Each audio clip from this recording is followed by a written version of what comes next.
or September 26th, and a workshop on roads. If you'll just join us in the salute to the flag.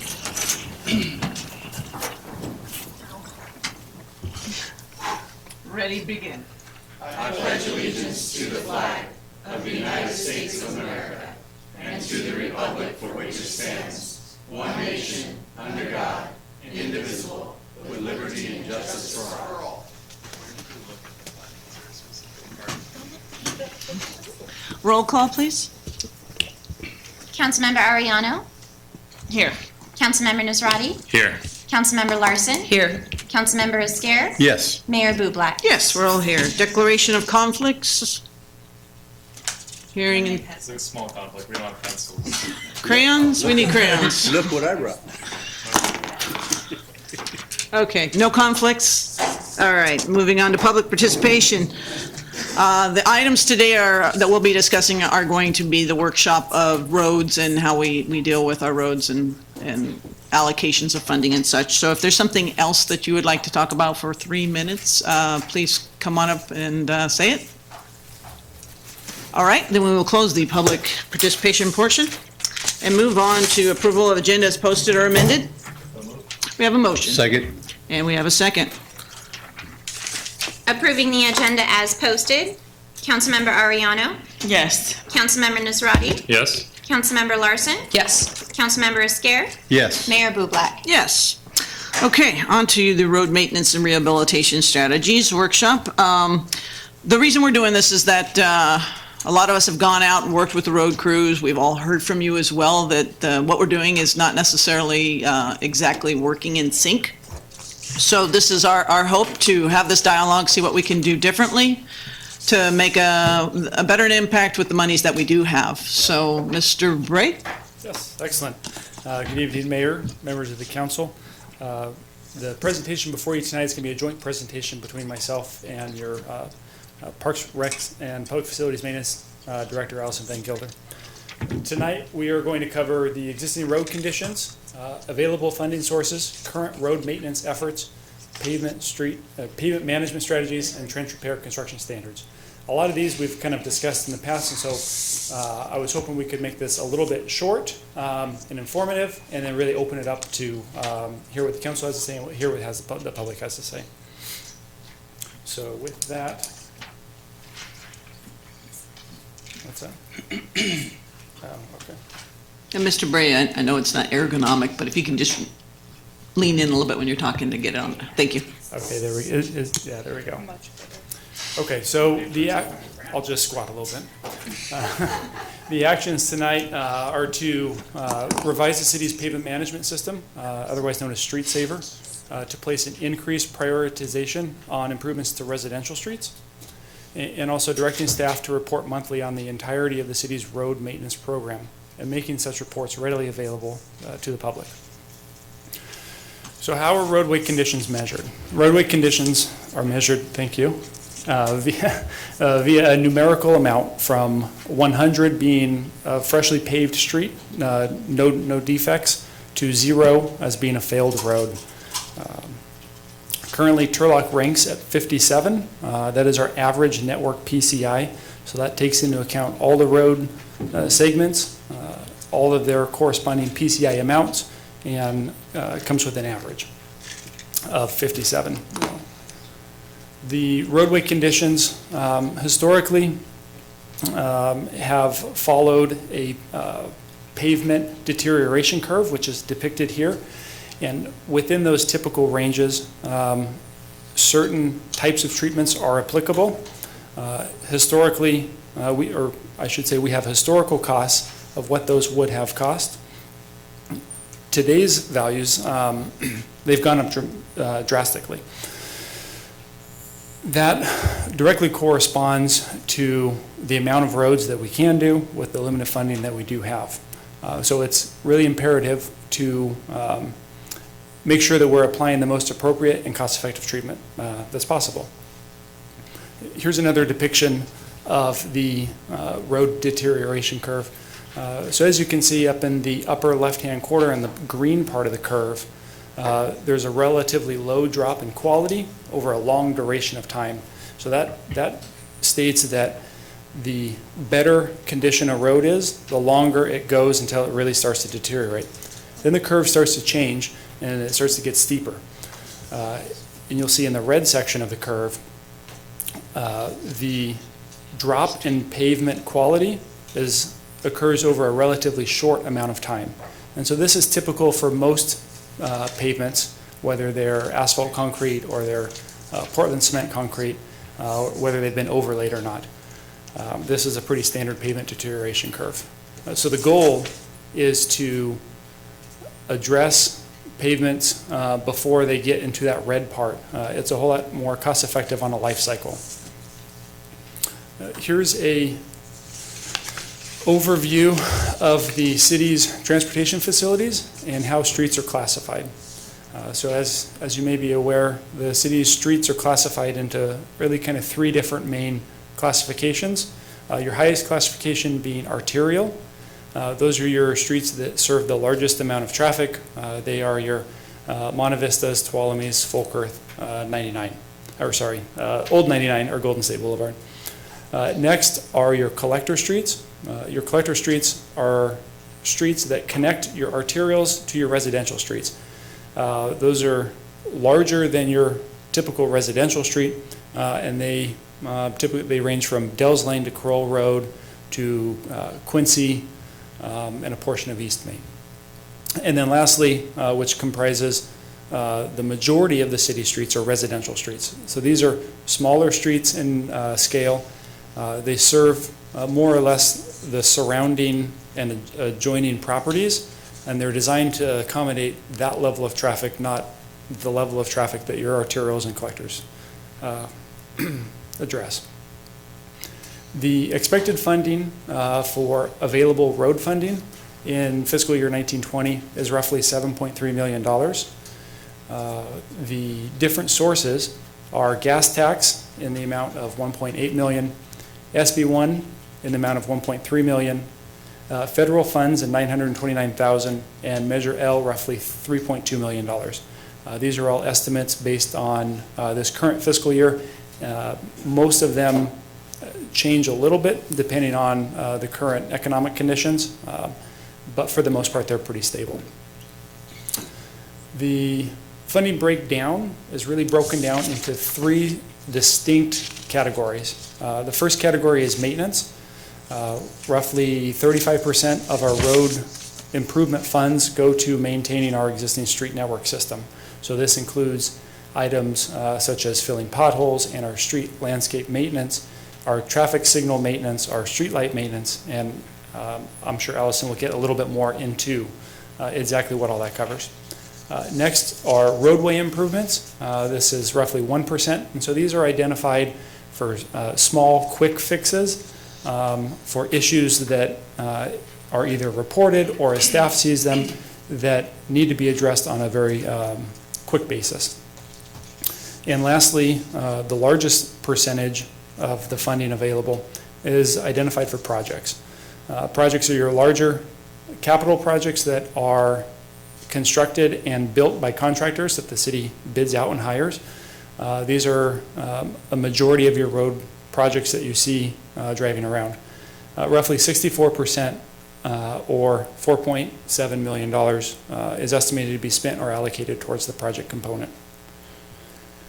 And with that, I'll ask Allison to come up.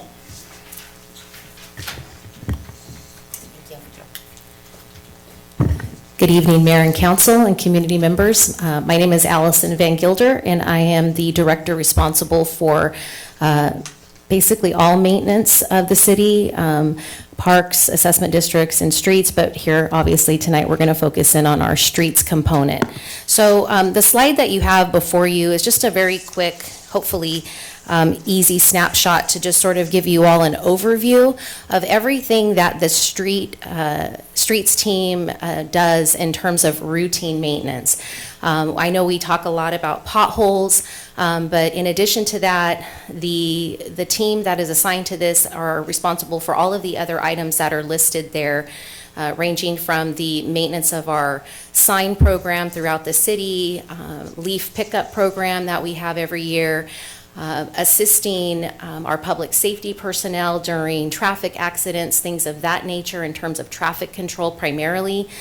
We often have to also clean up after accidents, spills, things of that nature.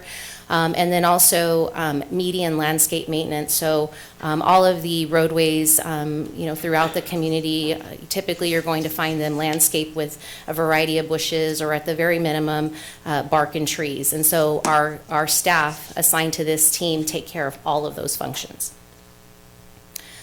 To give you an overview of who we're talking about, I provided a list of the positions that are assigned to this team. It's essentially a total of 10 full-time staff that are assigned to perform all of the duties that I just referenced. It gives you a breakdown of the various titles that we have. The majority of our employees are, worker one, sort of like entry-level staff, but we do have, as you go up the chain, so to speak, we do have the appropriate levels of supervision in place with the slightly higher levels of positions. And so all of these individuals operate under the team leader. What I've done, just to sort of give a snapshot as to, on any given day, how are we deploying these 10 people to maintain all of the functions that we're talking about tonight.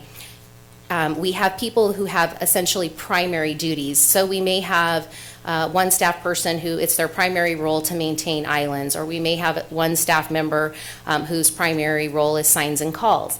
The two areas that I'm going to key in on for you tonight are going to be primarily on pothole maintenance, as well as island landscape. But I wanted to make sure that everybody had a perspective of how we're using the current staffing levels that we have. So speaking about potholes, something that was new to us as a department was the influx of the new SB1 revenue. That has been pretty significant in terms of allowing us to slightly grow our team. We used to have only 8 people on the team, but with the addition of the revenue that comes from SB1, Council was very gracious and supportive of our request to designate a portion of that funding to the maintenance effort in order to enhance the impact that we were having in reference to potholes. So prior to SB1, we were operating with one crew of 2 people who did potholes throughout the entire city. And so, as you can see from the screen, in 2018, it gives you a perspective of how many potholes we did between July and December. With the addition of the new crew and the 2 additional people, they are currently only operating 3 days a week, focused on potholes. The other 2 days, they're doing other tasks related to street maintenance. But what we've experienced in a very short time, essentially since July, is we've been able to more than triple our efforts in terms of the number of potholes that we've been able to address, primarily in the residential areas. So what we were doing with our original strategy was we were using the only crew that we had to really focus primarily on our major thoroughfares, your Golden State, paths to travel that we knew we had a high number of cars traveling through, that we were likely going to have the most exposure to claims for pothole damage, things like that. And then we were also using the crew to, of course, respond to the complaints that would come up on a day-to-day basis. Reports of potential litigation, things that needed to be immediately addressed. With the addition of this new crew, we're able to not only focus on those main thoroughfares, but now we're able to give attention to some of the areas that we haven't been able to focus on in the past, which is mostly your residential areas.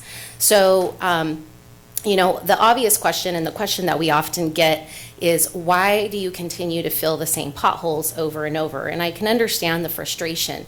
What I would say about what we do, and as compared to what our partners in engineering do with the major construction projects, we are we're the Band-Aid people. And the concept that we would, stop doing potholes really isn't something that we can ever foresee, really happening, because the alternative is, to not do it. And what happens is if you don't fill the pothole, the city's exposed to additional liability.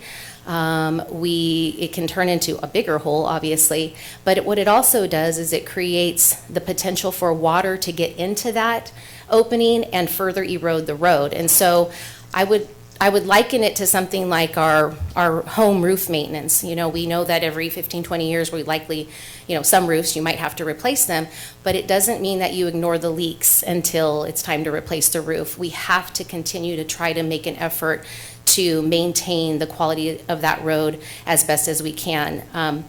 Another, I think, somewhat recent evolution is in the area of the types of products that we're using. In the past, our options were basically hot mix and cold mix. And for anybody that's familiar, it can really feel like a waste of time to come in either when the plant's not running or when it's, it's the winter time and you don't have access to hot mix, to have to throw some cold mix into a hole that when the first rain comes, that's all going to be for nothing. We're fortunate in that currently we are not using any cold mix for our pothole filling. What we are using currently, our primary method is hot mix, but we are dependent on the plants to run, but more often than not, that's what we are using. And that's considered a permanent type patch. The other material that we're using when we can't get access to hot mix is something called Easy Street, and it's a product that it basically functions as a permanent patch. It's not expected to come out like the cold mix would in the past. The challenge is that that's an expensive product, and so we do try to focus on using hot mix whenever we can, and that is our primary go-to material. But our goal every single workday is to have at least one crew operating, and they're either applying hot mix or they're applying Easy Street. So I feel like that has been a huge benefit, coming into that product. Our staff does great work at diligently keeping an eye out on the market to see when new products become available. We're actually experimenting with one right now to see if that would be, a better product to use. But I think the tried and true method is going to continue to be the hot mix, and that is our primary approach. What I'll say about the additional crew, as I mentioned, the SB1 money, we were able to hire 2 people to perform that work. Currently, they're operating with a truck and trailer. As part of the SB1 allocations for fiscal year 1920, we also have funding that council approved so that we can essentially create a second patch truck. And the way that we're going to do that, using the funds that were designated, is we're going to take one of our existing dump trucks and we're going to purchase what we would call a hot box that we can store the hot mixed material, keep it hot, and it'll function just like our other patch trucks. So in terms of our effectiveness, obviously by doubling our crew, our teams, I should say, we're going to be able to provide service to many more areas. And obviously just in 2 months, you can see that we've been able to, I think, make a much bigger dent in some of these areas that haven't had the attention. Allison, could you just share with everyone, for the hot mix, how far away you have to go? There's 3 different locations? Yeah, we're limited. We have three different plants in our area, but by the time you get to where you're going and you're in line and you wait to receive your load, we usually head out at about 7 o'clock in the morning, depending what what plants are running. We sometimes we're not back here until 9, 10 o'clock sometimes. And so thank you for bringing that up. It's not like we own a plant. And so that does create a challenge for us because we're at the mercy of the plants when they have the material available. Oftentimes, they're kind of gauging based on their orders for other projects that are happening. But I would say that during the spring and summer, they're running pretty regularly. It's those winter months that are kind of hit and miss. So, I appreciate that. So to give you another perspective on potholes, What we did is we ran some numbers based on the amount of staff hours that we are spending. And I talked earlier about how we have the 2 crews and how, this was the time period for last fiscal year where we were basically primarily operating just with 1 crew, and we were focused on, our main thoroughfares, but then we also get intermittent calls and complaints for service in other areas. So when we ran the report, this is essentially our top 10 list of locations where, based on staff hours, where we spent the most time performing this type of work. And so I think we've heard that message from the community about, there's this perception that there's a lack of residential roads identified under our current plan.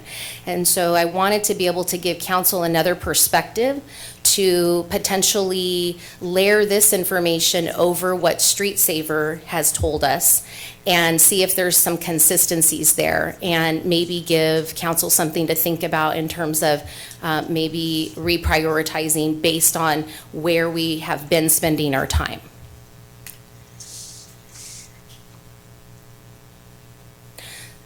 Another area that I wanted to touch on, and I kind of look at this as kind of a brainstorming session and just having a conversation, but we know that we have a very vibrant and beautiful community, and one of the things that lends to that are the beautifully landscaped islands and medians that we have in the community.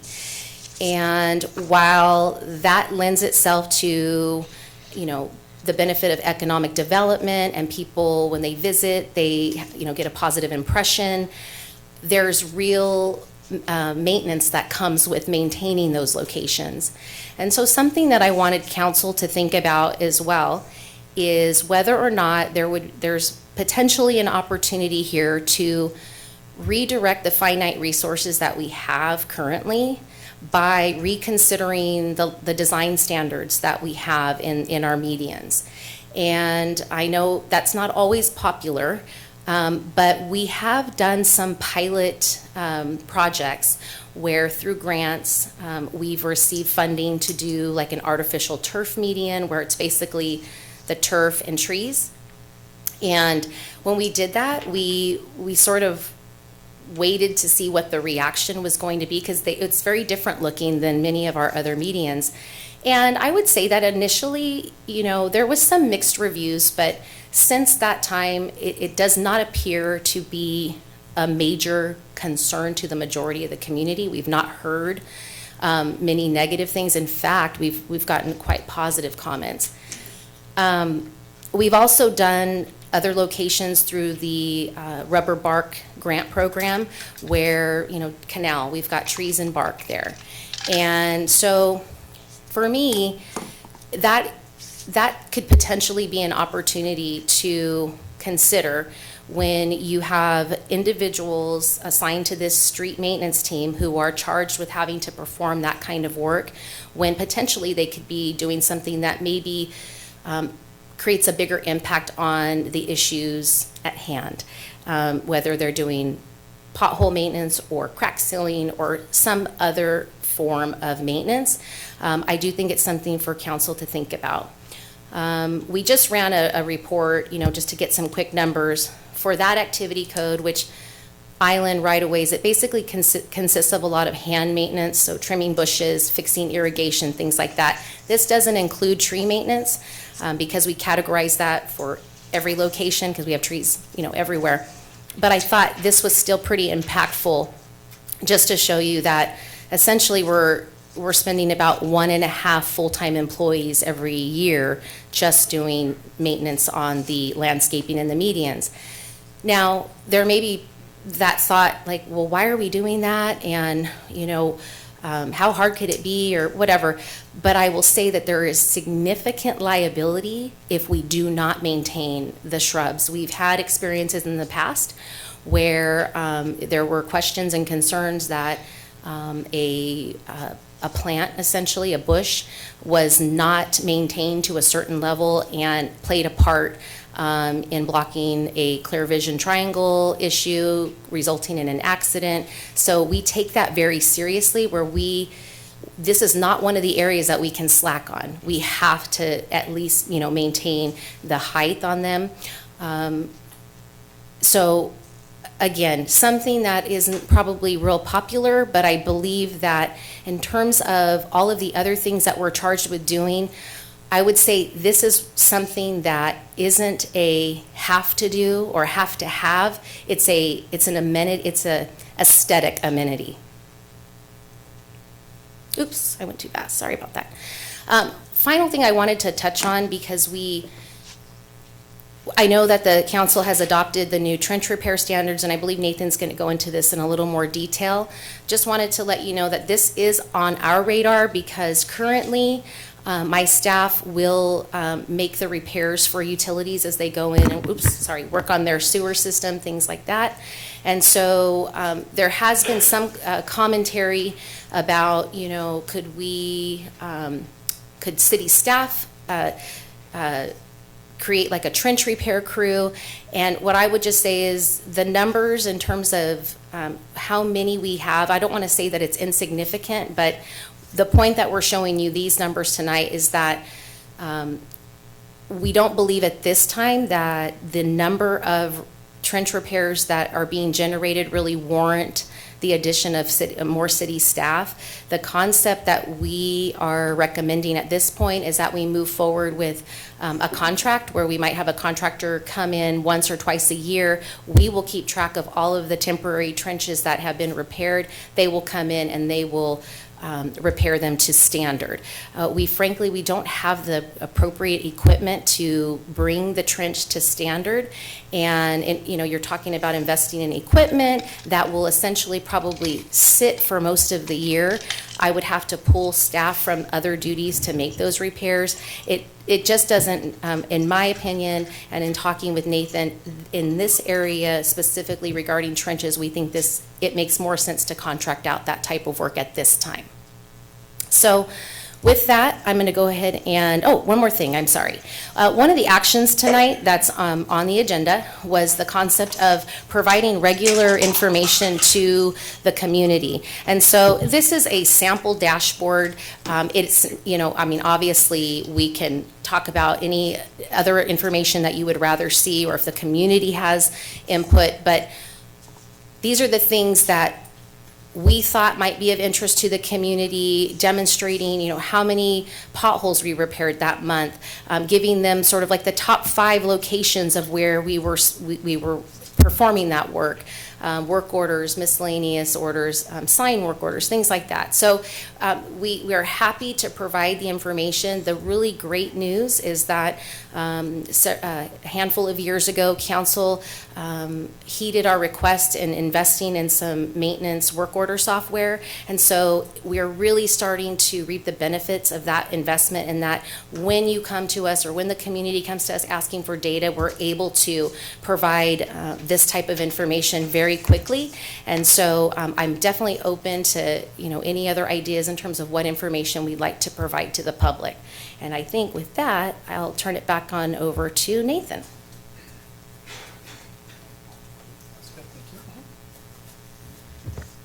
Thank you very much, Allison. So to highlight on the trenching process that was enacted in spring of 2019, council adopted, passed more stringent trench repair standards. Previously, the city would require anyone cutting into our street to pave back the trench that they caused from their utility or their development, whatever it was, in a manner that, quite frankly, council wasn't happy with, right? The trench was, I think, was at a maximum of 10 feet wide, and the city was looking for a little bit more higher standards. And so in spring of 2019, we enacted a new standard that identifies the total grind and pavement repaving of a lane, if a lane is affected by whatever trenching process that's going in, and also if there are trenches that go across the street, the entire lane width would be repaired so that a vehicle, when they're going over a trench, they don't have 2 tires going over and it kind of rocks their car a little bit. So we enacted the new standards, and that applied to new projects and new entitlements from that point forward. There were projects and there were encroachment permits that had previously been issued under the old standards, and so those developments were allowed to continue moving forward with the trench repair process that was in place when they pulled their permit. But all new projects and all new private development was required to adhere to the new standards. The city-owned facilities poses a little bit unique of a challenge, and Allison spoke on it really well, is that when the city cuts into its own street for its own utilities, whether they're sewer, storm, water, other utilities, streetlights, that we don't currently have the staff or the equipment right now to repave the road in accordance with the standard. So we collect those street segments, we collect those areas where the trenches were cut, and we group them together until we have enough that it's economically affordable to go out to bid, rather than going out and hiring a contractor for every single one. Your administrative burden on that is really high, and you will not get the economies of scale if you have 50 trenches versus 2. So we have been identifying and collecting those locations. The idea right now, by the number of facilities that we've installed and the number of trenches that we've cut, is that this project would go out to bid twice a year for construction in the spring and then construction in the fall. And so we would collect the trenches until collect the location of the trenches until we get to a time of year when we're ready to bid the project. Sorry. I saw it too. Yeah. When we're ready to bid the project, we would hire a contractor and then would come back and repave the trench per the trench standard that our city crews had previously repaired for the temporary time. We've also identified, and I've been working with our IT staff on how do we communicate this to the public, where are the locations, putting this on the website. So we're working through those details exactly, but it's very similar to what Allison had proposed with her with the dashboard. Maybe it ties directly into there, maybe it's a link from there, but somewhere where all of that information is shared. The project selection process. So right now, the projects that are selected, there's really kind of two different methods. There's the existing Measure L list, and the projects that aren't Measure L funded, they are identified through the Street Savers recommendations. So that's our current process right now. Again, these are the larger projects that are competitively bid, and these apply to all of the Measure L, all the federal funds, and a portion of the SB1 and gas tax dollars. We have 507 lane miles of streets with an average of PCI of 57. The available funding for the road project portion is roughly $4.7 million annually. It's at this time the staff's recommendation is to continue with the maintenance efforts that we've established and presented on tonight. Also continue with the trenching efforts. I think it's too early to tell whether they're beneficial or detrimental to our system. I think they will be beneficial. But in the spring, we should have our first round of pavement of trenches that the city created. So we'll really be able to see a big difference there. The recommendation to how to allocate the funding is a little bit different, and this is what staff's recommending, is that we would preserve 15% of the pot of money for projects, $4.7 million, for discretionary projects. And I want to say that equates to, I wrote it down here, that equates to roughly $708,000. That Discretionary projects. So discretionary projects are projects that staff has the discretion on where to spend the funds. 45% would be for residential streets, which is roughly $2.125 million, and 20% towards arterial, 20% towards collector streets, and 20% equates to roughly $944,000. So what does this mean in terms of how much of a street can you do? So if you were to take a look at a residential street, which is roughly 40 feet wide, you could pave roughly, if you had to reconstruct the street, so worst case scenario, if you had to reconstruct the street, you could get roughly 2,000 linear feet in. So roughly 4 blocks of reconstruction, and that would equate to the 15%. So the roads that I continually hear about, Hedstrom, Quincy, Wayside, those types of roads that are in that disrepair, those would fall under that 15%. We'll get to the specific streets in just a second, I promise. Okay, thank you. It's almost closing up now. We are actually closing. So with that, I'd be happy to answer any Look at questions. that. Before I open it to public questions from staff, or for staff, I'm sorry. Well, you're thinking, I have $1 million. So what percentage are we using for residential now? Right now, we don't have a set percentage. Right now, To like none? well, yeah, I mean, there is no set aside money for residential streets. Okay, yes. okay. I'll keep asking unless you guys have questions. We'll open it in just 1 second. I'm just, staff, we're gonna ask some questions of staff, and then you'll kind of answer some of yours, and then we'll start having everybody come up. Do most of our trenching for the city actually come out of enterprise fund? Is it, Correct, yeah. Most of the trenching that the city does the work Utilities. on are for our own utilities, yes. okay? Have we done any trenching? Have we fixed any trenching with the new standard? With our own staff Anybody?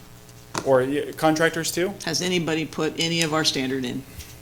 They've incorporated it into their plans. Private contractors have incorporated in their plans, but I don't think anyone has pulled a permit and created the excavation as of yet. No, yeah. Questions? Go ahead. Let's do questions for now and then let people questions too. So with this new recommendations, these are not things that we had been doing prior. These are new recommendations that we'll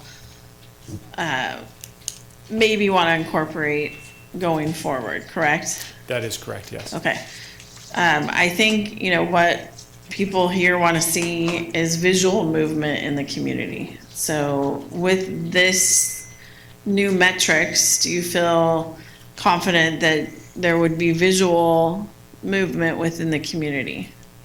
What do you mean by visual movement? Well, guess- it's just street move, seeing one whole street done is visual movement as far as our constituents are concerned. Do you feel like this matrix would move that to a more of a visual, I would, yeah. Okay. So right now, Measure L calls out West Main, and then East Avenue, and then Golden State. Those were the first 3 projects that were slated. They're all very large projects, and so you will see an impact in those areas, not necessarily throughout the whole community. The city also has some federal street projects that we have performed work on. There was Monte Vista, and those are larger projects also. I think this methodology will create maybe smaller projects that are done that are more sparsely throughout the town. so when we, I've been in government for 20 years, we used to do this for the county. And I saw your map. It wasn't as clear probably as we needed to have, and this one might be. Is this a map? That is a map, yeah. That Okay. is the Looks like street. cardboard for Yeah. us. Each supervisor got to pick one road in their district and then a main thoroughfare that they all agreed on, which did give that visual perception that we were moving forward with, making sure that our population were being taken care of. So that's something where the 15% would, dramatically have a visual presence. I think the residents feel, and what I've heard, my streets in my districts are pretty good just because we pay extra for that. But the gas tax, Measure L, all the, new funding sources that we haven't had previously, I'm sure that the constituents feel like there should be more movement. So hopefully that if we can get this, some sort of form implemented and see some visual movement, I think everyone's going to be a lot happier, so. Councilmember Larson? With the 15% being identified as a discretionary projects, with the comparing that process to the 45 and 20 and 20, would the collector, arterial, and residential streets be prioritized based on street saver? That is my recommendation, yes. So you're still putting constraints in the system to make sure that all the different classifications are addressed. By putting 45% in the residential streets, it places a higher priority and diverts more funds towards the residential streets. But what's proposed right here is that street saver metrics would be used to basically if we're going to apply these constraints to these networks, what is the most efficient use of the funds that we are going to use?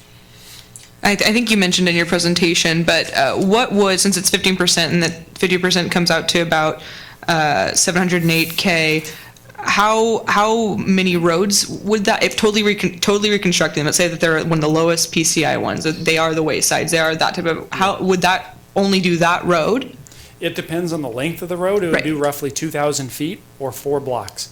So if you looked at Wayside, you could get approximately Gear to Olive. If you looked at Corello, you could maybe do 1.5 Corello streets. I guess, let me take that back, from Marshall to Sierra Vista.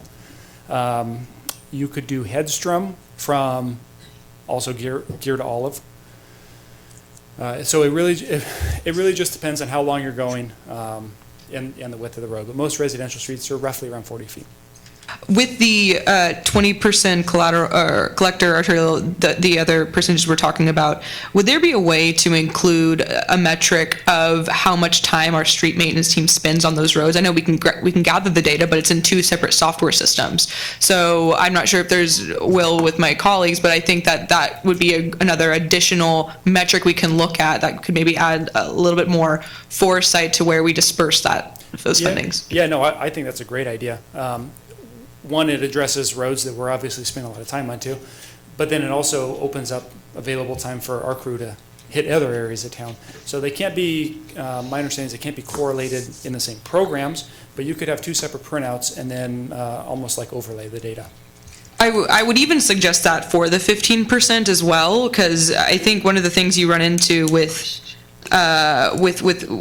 councils getting elected and things like that, I hate to see, people just kind of hand picking things if there's no data to really encourage it when we have people out there day in and day out in taxpayer money paying for the maintenance on roads continuously, whether or not it's a road that we necessarily see all the time or maybe has less residential, houses on it than compared to other places shouldn't be something that we, the louder the voice is effective. At the same time, it doesn't necessarily reflect the neglected roads. So would it be possible to have at least just that parameter within the 15% discretionary, have a component of how much time we spend on there with our street maintenance teams? Yeah, I don't see any reason why we couldn't. Vice Mayor? Yeah, a couple of questions. On the Measure L list, Nathan, I see that the first 2 years of the list pretty much are eaten up by West Main, East Avenue, and Golden State Boulevard. Now, we're already, about a year and a half or so behind? How far behind are we on the list that we approved already for Measure L? Yeah, so the list the council approved identified West Main Street, East Avenue, and Golden State Boulevard all in the first year. And so we utilized probably the first 2 years of funds just for West Main Street. So 2.5 years behind maybe. And that's going off of the list that was previously approved. Right, so what I've been trying to get, the reason I've been trying to get back into this is I'm trying to see if we can look at the actual list that we have for Measure L and see if we can rearrange some of the streets that are down at the lower end that are the smaller streets that could maybe move into your discretionary list. I know your road crews that are out there all the time working, they know which streets need to be worked on. So, I mean, I like your software program. I like the suggestions it gives, but I think we need a little bit more more input from the actual crews that are out there doing the work, because they know which streets they need to get on, and I think we need to give a little bit more latitude, say, yeah, go get that. If you know there's a bad road there, go get it, whether it be whatever district it's in, because we all have at least a couple of, well, I have several, but but I'm sure, even downtown, I've seen just for example, the little road between Palm and East Avenue. Well, you've got Hamilton in there, you've got North Denaire, there's Palm, yeah, all those in there. They're pretty bad shape too, and that's our downtown pretty much. So Yeah, definitely. So these are the things that I want to see us tackle and try to get them done. And 'cause some of those are not even on the list. Yeah, and that's the purpose for tonight. This is staff's recommendations on the most efficient use of the funds, but by all means, if we want to propose something different, or if we want to identify a certain number of streets and reprioritize that list, or identify a strategy for moving forward, that's the purpose of tonight's meeting, so. Any other questions of staff? Councilmember? When does prevailing wages kick in on a project? Is it based on a? Every Every project. second. Every project, okay. Is it possible for us to, with Street Saver, we have usage rate of the roads as well as one of the factors? We do not, no. In Okay. terms of like average daily traffic and stuff like Correct. that, it's not in there, no. Is there any way for us to gather that data before making these recommendations? But, well, depends on how long you want to wait on making. Like Google It's- Maps has open source data, have we explored some I- of that kind of? I have not, no. So what we've done in the past is we've done average daily traffic counts. We have some historical data based on that. It is certain corridors throughout town, usually your larger corridors, your arterials and collectors. We could import that data as historical data. I don't know the source or the validity of any Google data, so we'd have to take a look at that Don't before we they- rely on it. Don't they have to for traffic engineering if they want to continue to support a miles per hour? I know that when you go to traffic court, the officer has to bring the verification that it's been updated on a regular basis, so it must be somewhere. Maybe it's actually up on Floyd or something. Yeah, so actually you're thinking of the speed studies? Well, And but that's going to tell you how many people are going there, right? Because they have to say that speed limit actually is appropriate for that area and that amount of usage, correct? Not exactly. They do collect, they collect at least 100 cars, and then they take the 85th percentile of those cars at a given time. So it doesn't correlate to a average daily traffic value. We do have that data in some of the corridors, just not all of them. Okay. Other questions? Have we, sorry. Don't drink Sorry. that. That was bullet one out of. I'm on a muscle relaxer, so, yeah. Have we talked to the county about, like our Golden State, our arterial roads that are coming in? And do we meet with them on a regular basis to see if we can get like Taylor and, our extending roads out? We've talked about some roads as time comes up. We don't meet on a regular basis to go over this. This is, I know there is a longstanding Public Works meeting where all the Public Works directors get together, but it's not just the city and the county. For the most part, if we know of a road condition that the county needs to be aware of or that they need to fix, we would let them know. I know there's been a couple times where they've paved up to our roads and we've paved up to their roads. It's a continual effort to try and coordinate with the county, for sure. Okay, so usage rate may be something we can gather. It's something that we can look into, yes. Okay. Another thing, what about accounting for the probability of match funds? We have set money that's guaranteed in there. I know we've done some research in the past related to active transport plans, where we've laid out some of the roads that have overlap here, and that's the kind of money that the state is making readily available to us if we can follow through on some of those plans. Is that another factor that we can account for with this kind of? It is, yes. I think it probably complicates the efforts because a lot of the matching funds that the state is going to participate in are in regards to the active transportation plan. And some of those programs would be funded quite well. Say if you don't have bike lanes and you want to add bike lanes to it and you're not adding a lot of additional infrastructure, we would need to identify our facilities to be able to correlate the two. Where are we lacking all of our bike lanes? Where are we lacking on sidewalks? How do we make those connectivity and fill in those gaps? We would need to correlate that information to the pavement condition index or any sort of recommendations for establishing what roads we're going to reconstruct, but it is an opportunity. We try to utilize the road funds whenever we can in order to help garner support or have matching funds for a federal project. We've been quite successful at that. I just wanted to comment on that question, because when I was in Sacramento on Tuesday, I did meet with the Transportation Commission, and we talked about utilizing ATP available grants and how they're kind of shifting their guidelines. And this is new information, Nathan, I was going to meet with you about it, to help better serve smaller communities in California, because that money tends to get eaten up by larger projects in Southern California and Northern California, highly populated areas. So I think that that is an opportunity that we should be kind of aware of, and I'm going to pass information on to you that I received. Excellent, sounds good. This is a question related to the maintenance efforts. We talked about, I think the three factors that were mentioned were to prevent further erosion, potential liability risks, and just maintenance efforts, right? Am I missing anything? Those are As far as why we fill the potholes multiple times. Yes, those are the key. We know that if we stop filling potholes today, the problem's not going to go away. It's only going to grow. And so our key concerns when dealing with responding to those is we want to minimize the city.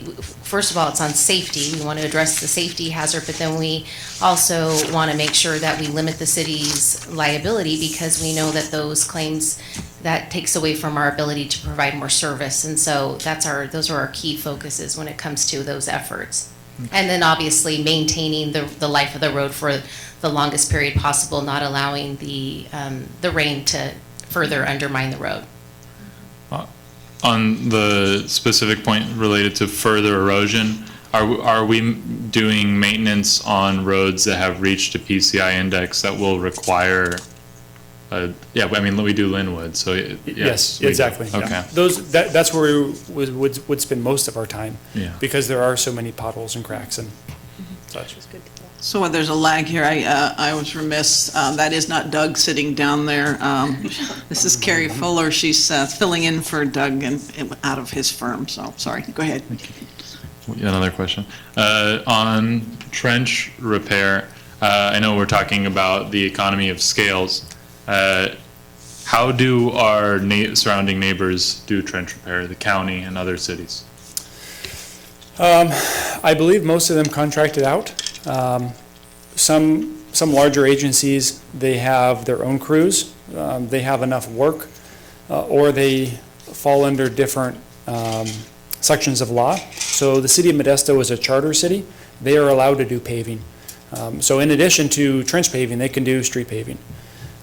So for them, it makes sense to have additional equipment that maybe for smaller cities or for cities that aren't charter cities, it doesn't make sense to have that type of equipment. Could the city of Modesto do our trenching? I think they could. I would have to speak to our attorneys to figure out exactly how that works.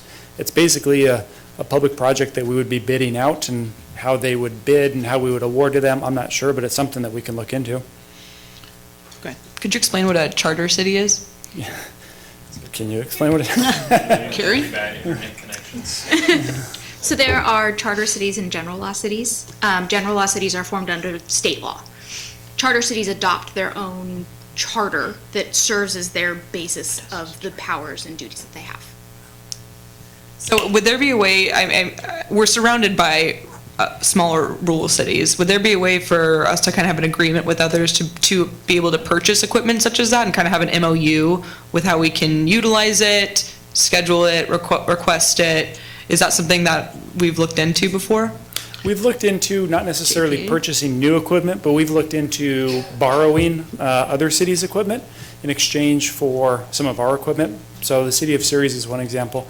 They have a thermoplastic machine, but they don't have a paint machine. We have a paint machine. We don't have a thermoplastic machine. So we looked into swapping out some services. It hasn't quite worked out just quite yet. I don't think there's anything that precludes the cities from getting together, and whether form some sort of JPA or something like that, or maybe it's just on an MOU basis. I don't think there's anything that precludes it. It would be difficult.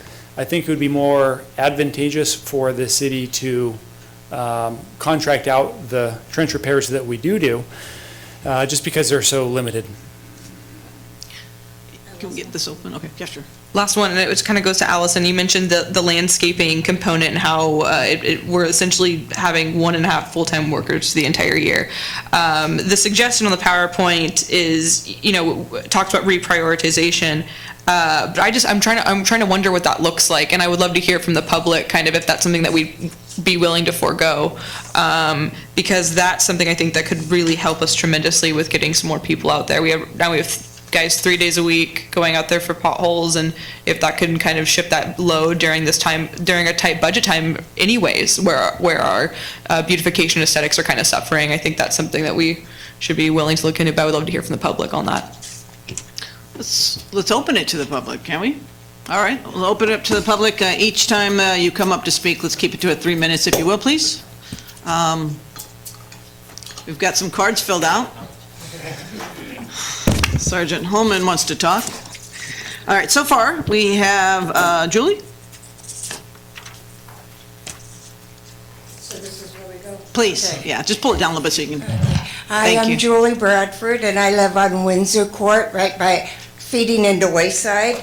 And I know that I've made public statements about the apartment building that's designated for handicapped and elderly people on Wayside, and there's been some patching of holes. There's still tremendous holes out in front of that apartment building, and I really think it's a danger for people in wheelchairs and other devices to get stuck in the road like that.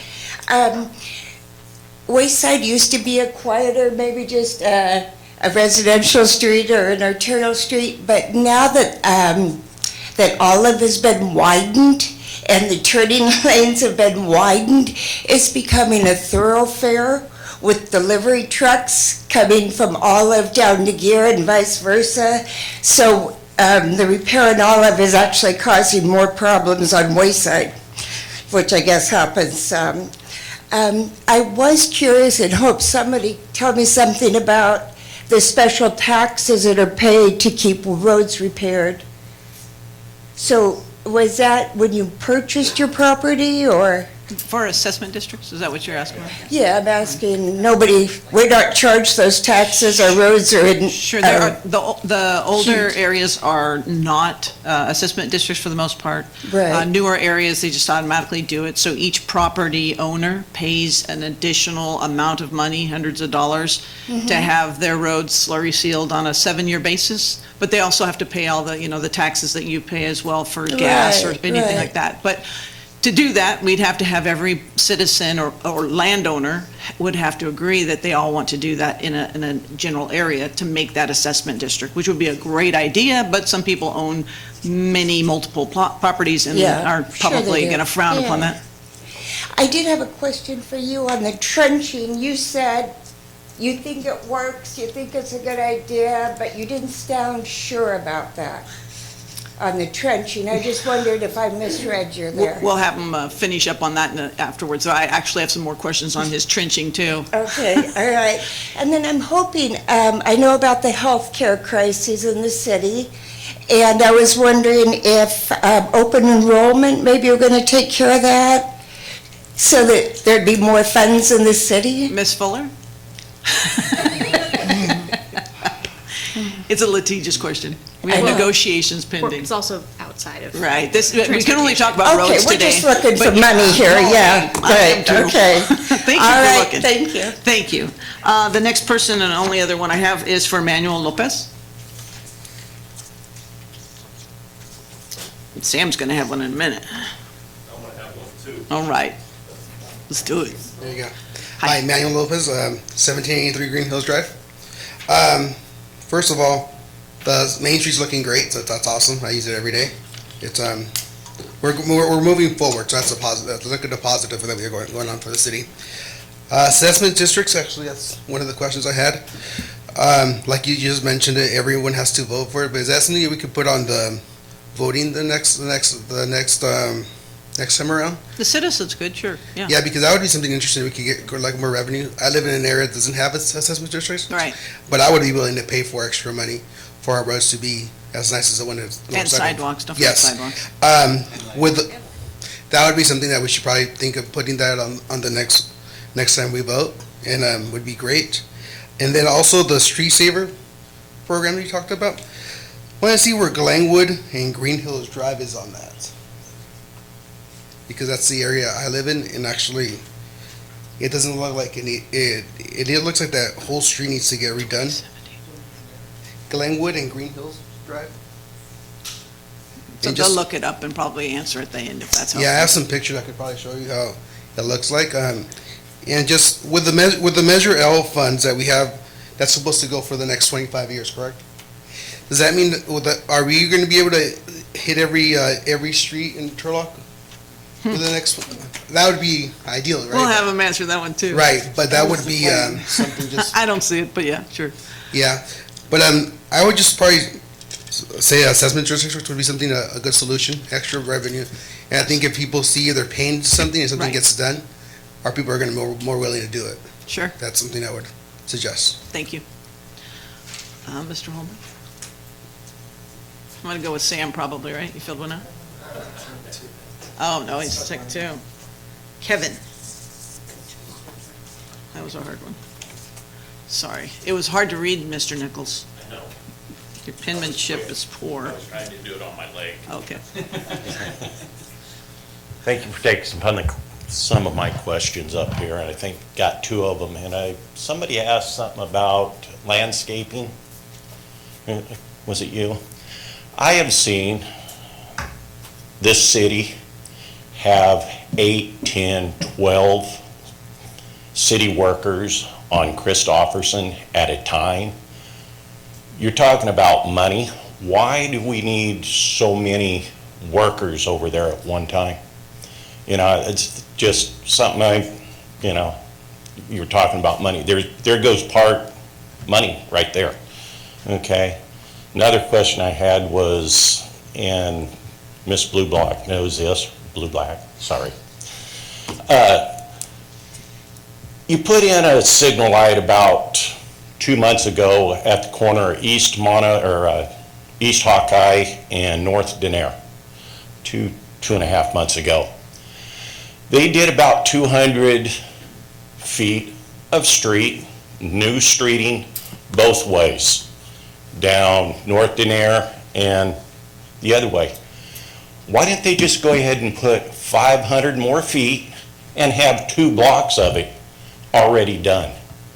I don't get the idea. Why not do the whole block instead of stop at North Denaire, half the block here and half the block on the other side? If anybody can give me that answer, I'd really like that. Maybe somebody Mr. can Braille will do have it. a great answer at the end, I'm sure, for both So- of those. But economies of scale, I agree with you. You know, I so- think that it makes sense. I know, I can go back to, gosh, I think Councilmember Nascimento was on, and we talked about Wayside, and if you're gonna do the 4-way intersection at Olive, and we all agreed that if you do it, just do all 3, At and I one time. don't think we have. So I think it's gotta be us making that decision and making sure the public knows that we've made that decision and hold us accountable. And, I know this is, if there's anything or ideas, I'm gonna come to you. Oh, wow. Thank Uh-oh, thank you. All right, Sam Regalado.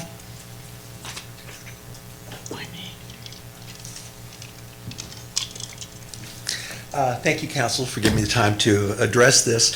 I'd like to go to the topic of factors, the factors you might consider in selecting ways to meet the city's maintenance obligations. Given the city's limited funding, it strikes me as rather imperative that street maintenance be cost-effective. Being at a disadvantage of not being privy to much of the data that is at your disposal, I'm still willing to bet that the deterioration of Wayside Street, which of course I'm describing, has been long-term, and certainly this should be a factor in your thinking. And presuming that that's the case, I think it's fair to conclude that pothole filling has not been sufficient. And to maintain that as a continuum, to keep doing the same thing in this case, I think simply is not cost effective at all, or cost efficient. So unless the city opts to close the street itself, Wayside will continue to get worse and more costly to repair. And that, I think, should be a major component in your thinking in terms of how you might want to distribute funding. I mean, it simply makes sense to approach street repair like this in a much more aggressive manner than I think has continued for not just 1 year, but year after year, going back to the 1970s. I think if you had some sort of a gauge by which, rather than just looking at street repair for the past year, look at street repair for the past 20 to 30 years, and I think you'll find in many of these cases, such as Wayside, that deterioration just continues to get worse and worse and worse. And by taking such streets in a much more aggressive approach in their repair, I submit that you'll be saving the taxpayers a lot more money. And that's really kind of the bottom line of all of this. The city coffers will be a little bit more healthy. So you need to take a bigger bite at the apple now in order to do the city a big favor. And as such, if that approach is taken, you'll not only help the taxpayers in the city of Turlock, but you'll also provide relief for Councilperson Larson from having to listen to me all the time. Thank you very much. Thank you. John? Yeah, I have to go along with Sam. In disagreement with this meridian repair and fixing up the meridians. We need the streets fixed, not the meridians. I'm sure a lot of the people in here would agree with having their street fixed, just for the things that have been mentioned here this evening. And Wayside being my pet, being my cross street. I see people on bicycles doing this. I see cars coming down trying to maintain themselves on the street. I've spoken to the fire department. I've talked to the police department, and their vehicles coming down the street like this. And that in itself is dangerous. And it's scary. Because if we continue to let that street go, as we have other streets in town, somebody's going to get hurt. You're going to have lawsuits. And that's what we don't need. That's about it. It's all up to you guys. Boom, boom, boom. Thank you. Thank you. Some more coming? Thank you. Right, pedometer's moving. Joe? Well, it could've been June. Can I file my lawsuit now about 10 years after I hit my head on West Main with my bicycle in one of those ruts? West Main's all better, I thought. Huh? Isn't West Main fixed? Yeah. But I'll add Palm Avenue and say exactly what Sam said. Palm from Minaret to Main Street does not have any houses on it, but it is rutted. Cars, bicycles, even walking in regular hard-soled shoes is hard on the feet. And that has never, ever been fixed, and I've been in my house since 1994 on the corner of Rose and Myrtle. So that's my 29 cents. I think potholes are wonderful. Fix the street. Thank you. Thank you. Eileen?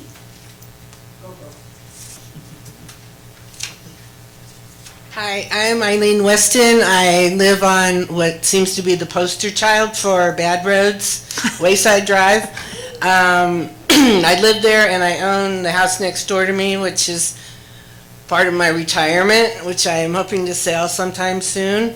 And I don't want to put it on sale when the road is like that. So you people, you're holding up my retirement for one thing. Sorry. And it's just every day I drive down that road, and it's very unpleasant. There's your potholes, there's loose gravel everywhere. It's just not good. And also, I work at Bonander Buick GMC on South Center Street. I haven't heard any mention of that, but that road is shameful. It's ridiculous. And that we bring in, I think, probably quite a bit of money for the city, selling things like trucks, and our road is a piece of garbage. So, anyway, I want to retire soon, so please fix my road. I heard it was going to be in January. I told my renters, oh, new road, speed bumps. That's what came out. Somebody told me that. But January came and went, and there's nothing there. Fake news, but we are listening. No. Let's see what we can do. Yeah. So anyway, Okay. that's all I want to say. Thank you. David Franzen?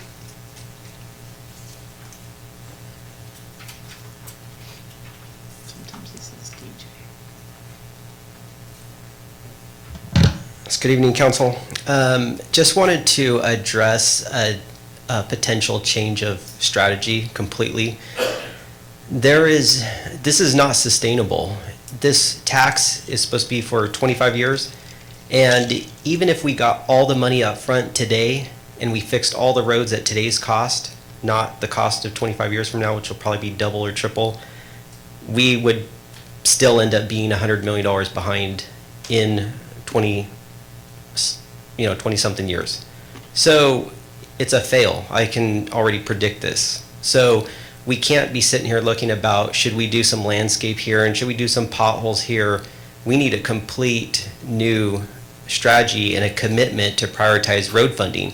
Currently out of your general fund, which is usually for priority expenditures that are ongoing, that you can expect to have every year, and the general fund currently allocates $0 to roads. I believe it's somewhere around zero. And 1 year to try to get a tax passed, it was $50,000. Come to find out 2 years later, it wasn't even expended. So there wasn't enough city staff time to spend it, so it was still zero.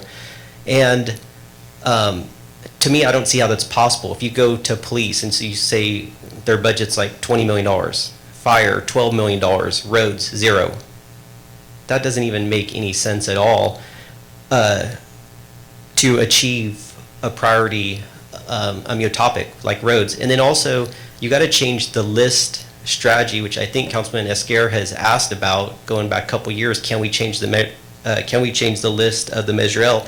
I just want to read off some of the roads that are supposed to be done in the first 4 years are West Main, East Avenue, Golden State, East Olive, North Olive, Gear Road, North Olive, Taylor Road, and we're in year 3 by now, Christofferson, and you can go all the way to Hedstrom, supposed to be in year 4. We're already in year what, 3 or 2, and we're not even close to getting into that list. So I'm asking that you guys totally do a change up, prioritize roads by prioritizing a budget for it. People have to do that. It's going to be a tough choice, but there's no way out. And also the assessment fund, the 246 fund, has almost $15 million in it. That's more than our general fund reserve for the entire city.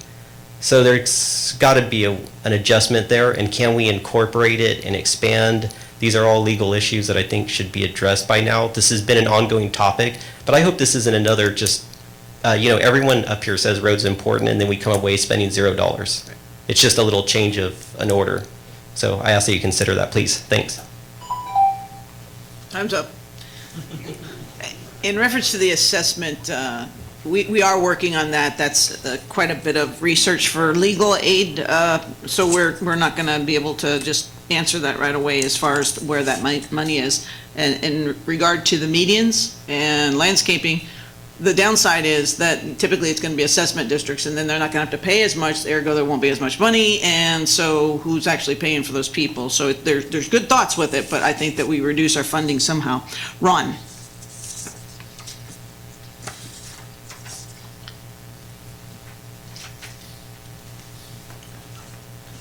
Hi, Council. Okay, I'll hopefully not show too much of my stupidity here. I kind of don't understand what we're talking about here. I spent some time in the engineering department because I was asking about sidewalk things because you sent out a mailer in the latest bill.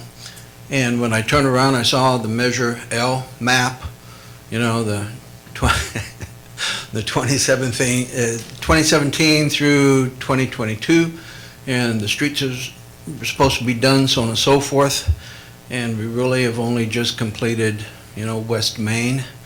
So if I look at this, it seems like you're proposing a complete change to where now instead of spending all that money on fixing those main streets like East Avenue and what was it, Golden State and so on and so forth, that will now only be what the arterial streets. So instead of 3 million a year being allocated, it's only 700,000 or something another like that. So a lot of that money is going to be reallocated to residential streets. Is that what we're talking about? We are talking about Basically, completely take that map, throw it away, and we'll come up with a new map. Am For I? a pilot program to see if we can get a couple years and see if we can start to make it make sense. Okay. They're still discretionary, so we would also be discussing the arterials, and of course, when you talk about one of those, North Golden State comes up on that list anyway on the PowerPoint, so it's, whether it's an artery or a residential, there's still a list that's compiled. We're just saying residential haven't gotten any attention. Right. I'm not complaining about that. I think that's good. I just, you know, there's certain streets that I kind of avoid, and one of them is like Golden State. You know, potholes are beginning to get pretty big. They're for a while in gear. You have to kind of drive around the potholes. At least you got to some of them. Yeah, okay. I just wanted to make sure I was understanding. Fair enough. That's all. Good Thank there. you. Sarah? Serafina? I'm sorry, I wasn't sure it was two names. Hello. Sorry. Just wanted to, a lady prior mentioned about Palm Street, Minaret. Our church is in the corner there, and there is big potholes, and we have had accidents there, people falling, but thank God nothing major has happened to them. But I just want to throw that in terms of, you know, when you're looking at streets, because I didn't hear any plans for Palm Street.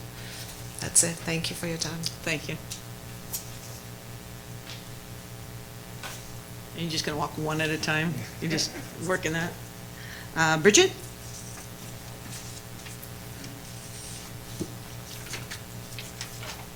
Good evening. My name is Bridget Land Cordova. While I live in this community, I also work and serve this community through my work as a medical social worker with Covenant Care at Home and Hospice. We're just right down on the corner from you guys. This is beyond the residents that live on Wayside and adjacent streets. This is about our community as a whole.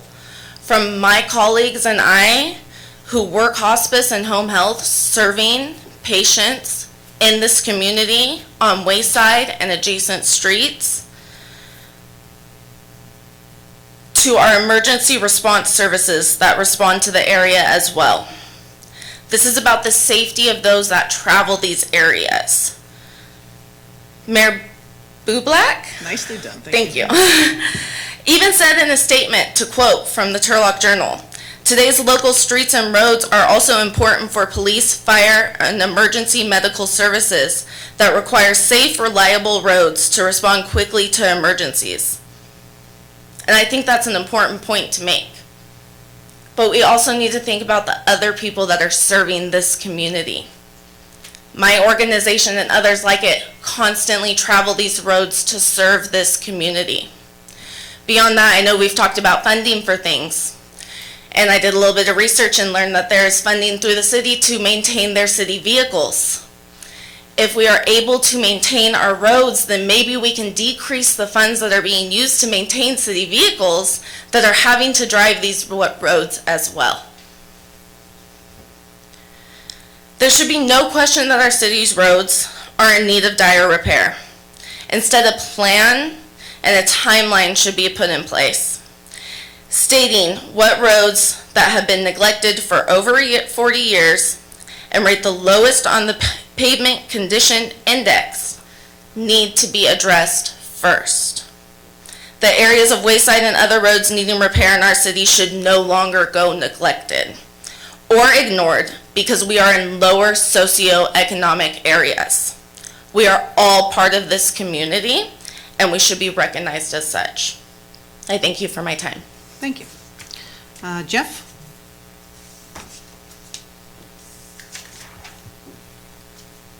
Good evening. I have a couple of questions and then a comment. First question is to Nathan.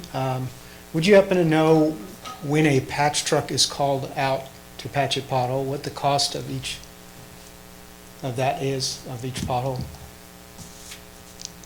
You don't have that information with you? Okay. Second one, Montana Avenue. Do you know where that rated on your PCI? Okay. All right. And the numbers that you calculated for each road and how many times a crew was sent out, was that number gathered by you guys for each time a patch was done or each time a phone call was? Can you repeat your question?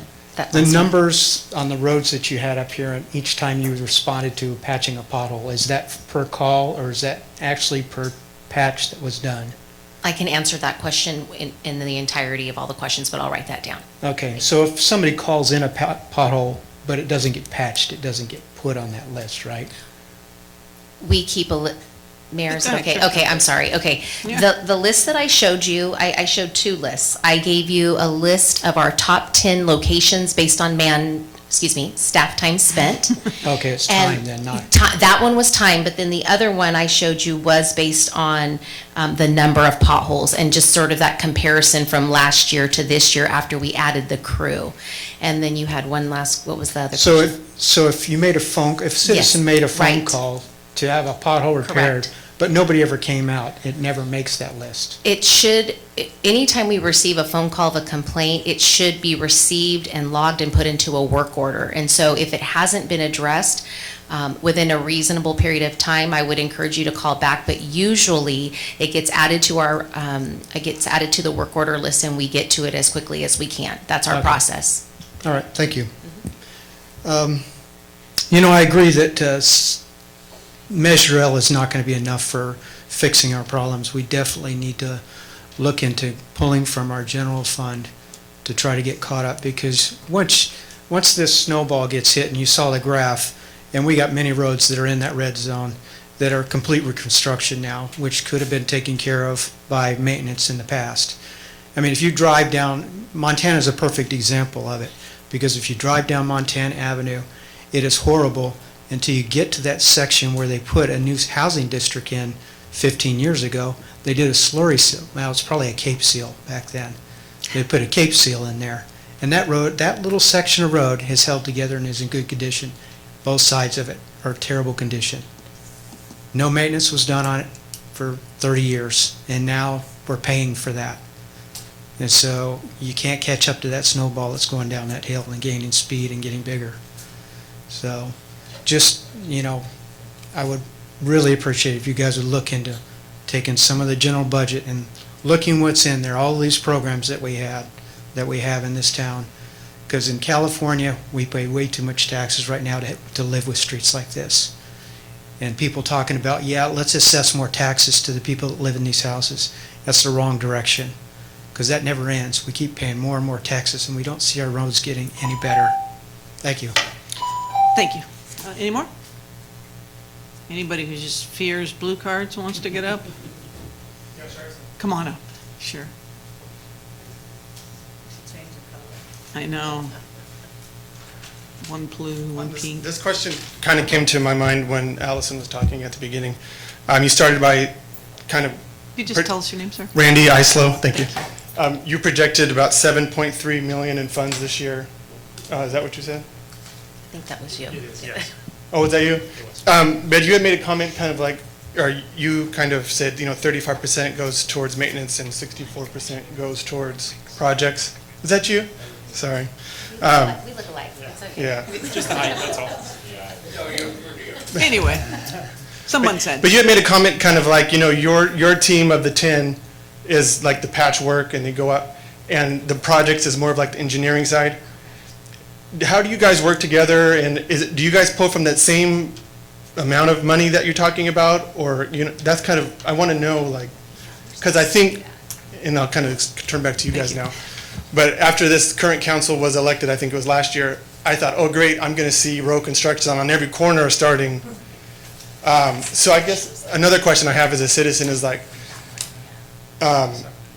is it the city that's choosing to start projects, and is it just your guidance? And then I guess if that's the way that the flow works, what's been taking so long? Does it have to be one project at a time? If it's big, yes. Okay. Obviously, West Main took a heck of a long time. Right. And then 99 and Falkirk is big. So in my hopes, this is us saying, okay, big Yeah. ones are, we got some big ones now, let's do Right. a bunch of the residential Yeah. and start showing our citizens we Yeah, have. yeah, but just, kind of maybe redesign how you kind of Right. get projects going. That's exactly what we're hoping to have Yeah. today. So, thank you. I Thank think you. that was it. Yeah. This current council hasn't voted on any of the projects. Correct. Do I get 3 minutes again? Oh, wow. You got more?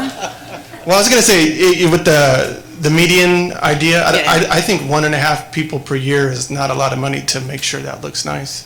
And at minimum, I don't want to see any trees be cut down, so. Fair enough. Anyone else wishing to? Question. Yes, sir, come on up. Okay. Question is, how much money is being allocated by the state for these interchanges like Falkirk? Mr. Bray's going to answer that. Okay. I'm sorry, I don't have that off the top of my head. Anyone else? Yes? No? No? No? Here we go. I knew you wanted to say something. Again, I've been listening, Jim Tice, I've been involved with the roads probably for 15 years. And I think you need to be very honest with everybody here. There is no money.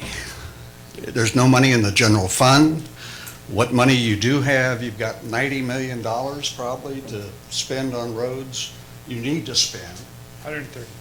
130. It's even worse than what it is. Sure. It's not there. Right. So I think you need to be very honest with Wayside and all of the other roads. They're not going to be fixed until you do something dramatically different than what you've been doing. You have no money in the general fund. You need to come clean. The Measure L was a bait and switch because the first amount of money, we've taken 3 years, the roads will not be fixed until something changes. So you need to be honest with everybody. Thank you. Okay, anyone else? Yes, ma'am. Julie Bradford again. I just wanted to ask, you said there were possible grant monies for roads, and we're not doing that right now, huh? Does the city have a grant writer? We do some matching grants, but it's usually matching. Okay. On other things, we get money from the air quality, if it's something transportation, if it's Sure. going to be bike lanes, things of that nature. But in a general, we don't have a dollar spent on roads that comes from us. Okay, but Since are there 19 grant years. monies available for roads? Yeah, so we maybe want to get on that, you know? Right? I agree. Okay. Andrew's on it. That was her idea. DJ, go ahead. Couple quick questions that have been asked before, and I don't know if I got an answer. Can the city bond upfront at any way possible and see if we can lock in these contractors at prices now and just book them up? Because we did run into, with our very first project, the fact that other cities got a jump on us, and it was mentioned the competitive process. Well, that's never going to go away because they have 25 years of packed, solid business. And so that, and then can we use the money to buy our own street paving crew equipment and pay to have a paving crew, not a pothole crew, so we can actually get ahead of this for long term? I'd like if you would ask and consider that. Thank you. I'm sure Mr. Bray's going to cover that. Anyone else before I close the public hearing? Oh, here we go, Mr. Puffer. Here we go. He's alive. Assessment districts, how many do we have in Turlock right now, special assessment districts for these roads? 200. About 15%. 210 roughly. 210 separate assessment districts that all need to be accounted for, kept track of. And how many people do we have taking care of those right now? One? Well, no, they just left tonight. No, we have none. Everybody's talking about there's no money. And you have these assessment districts that we're having to account for. If you want to add more money, perhaps somehow something needs to get on there where we eliminate all the assessment districts. And you have one special assessment for the entire city and spread the cost of the roads around all that. Just a possible idea. Thank you. Totally agree. Okay. Last call for alcohol. No? Okay, we're going to close the public hearing. Mr. Bray, I think you have about 50 million questions to answer? My hand is tired, yes. Okay. But that's fine. I'll just kind of go down Sure. in what order I wrote them down, and if there's any that I missed, please Got let it. us know. Is it on? Yeah, okay. Even sitting up, I'm tall, sorry.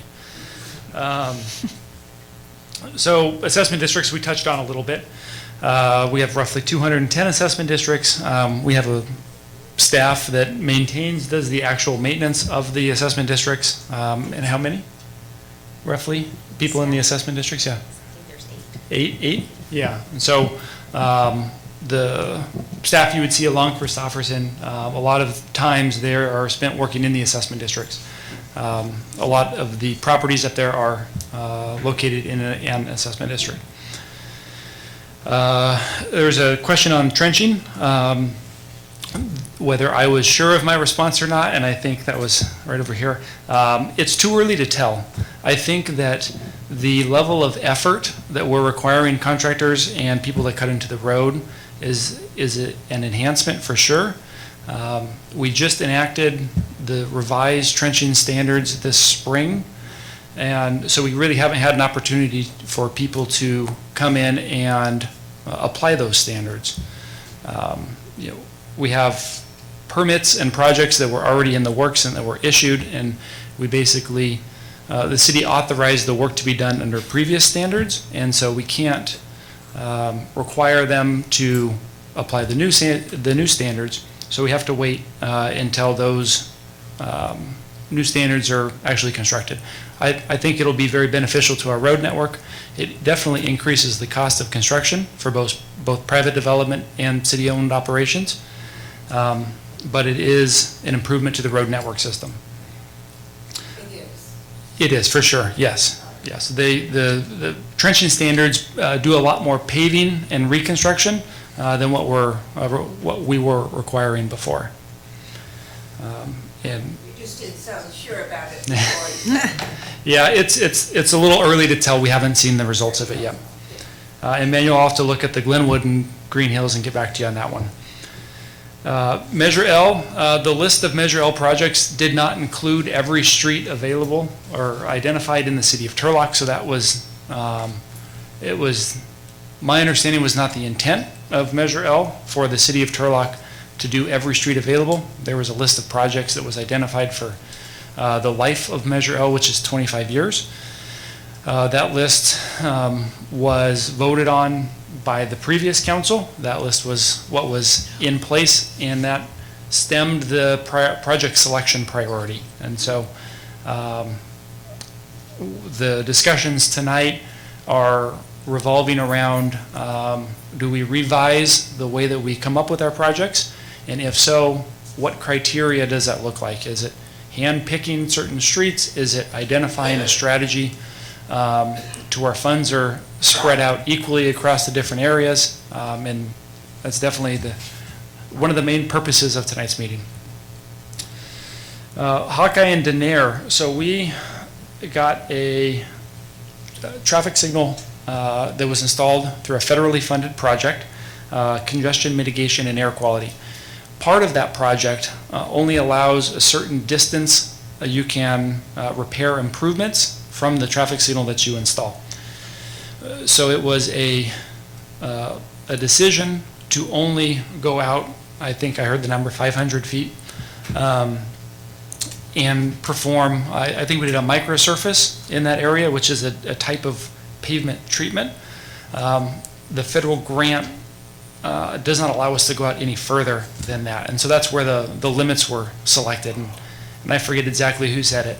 But we didn't have the ability to go any further.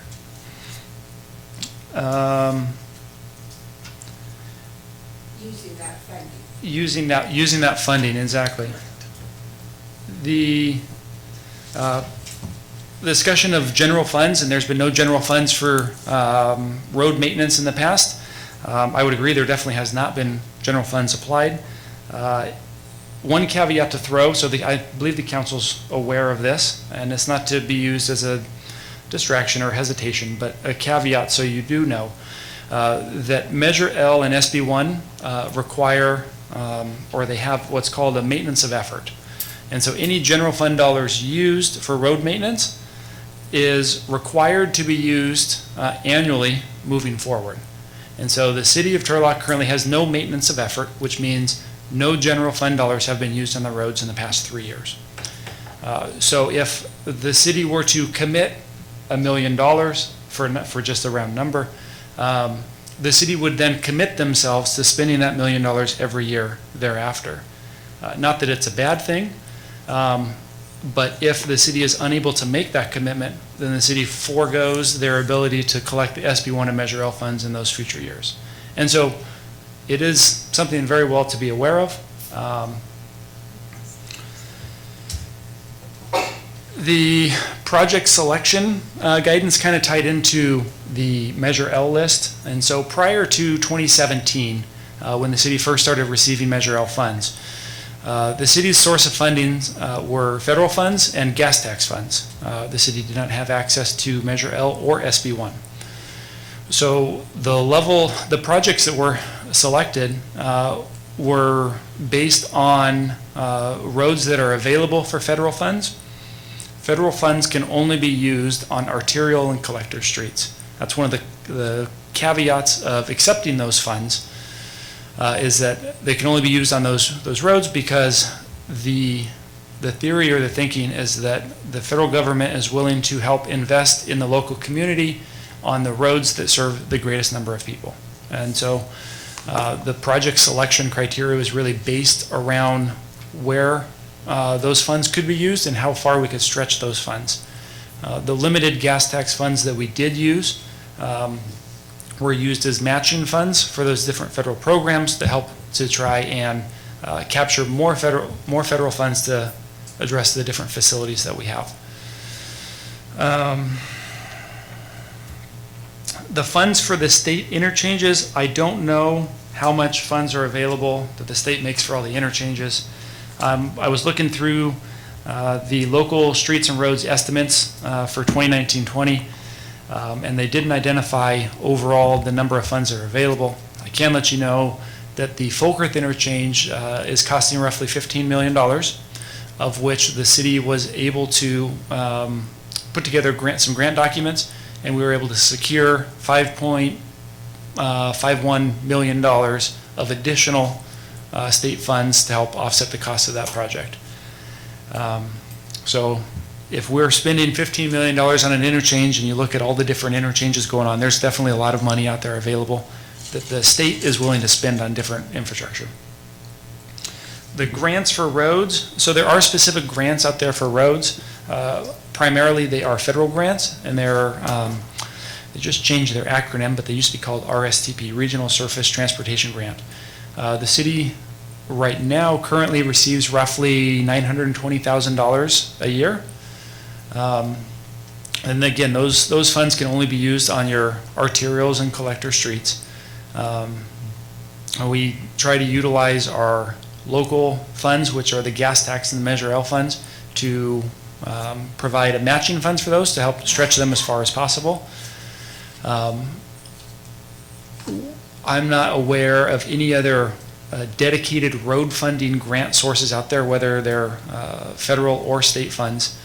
There are other funds that we can tap into and have some road maintenance effort, kind of like an ancillary benefit, much like the traffic signal there at Hawkeye and Denair. We were able to repair a portion of the road. The program and the grant funding is not available for road repair. But if you need to do it as part of your project, it's allowed.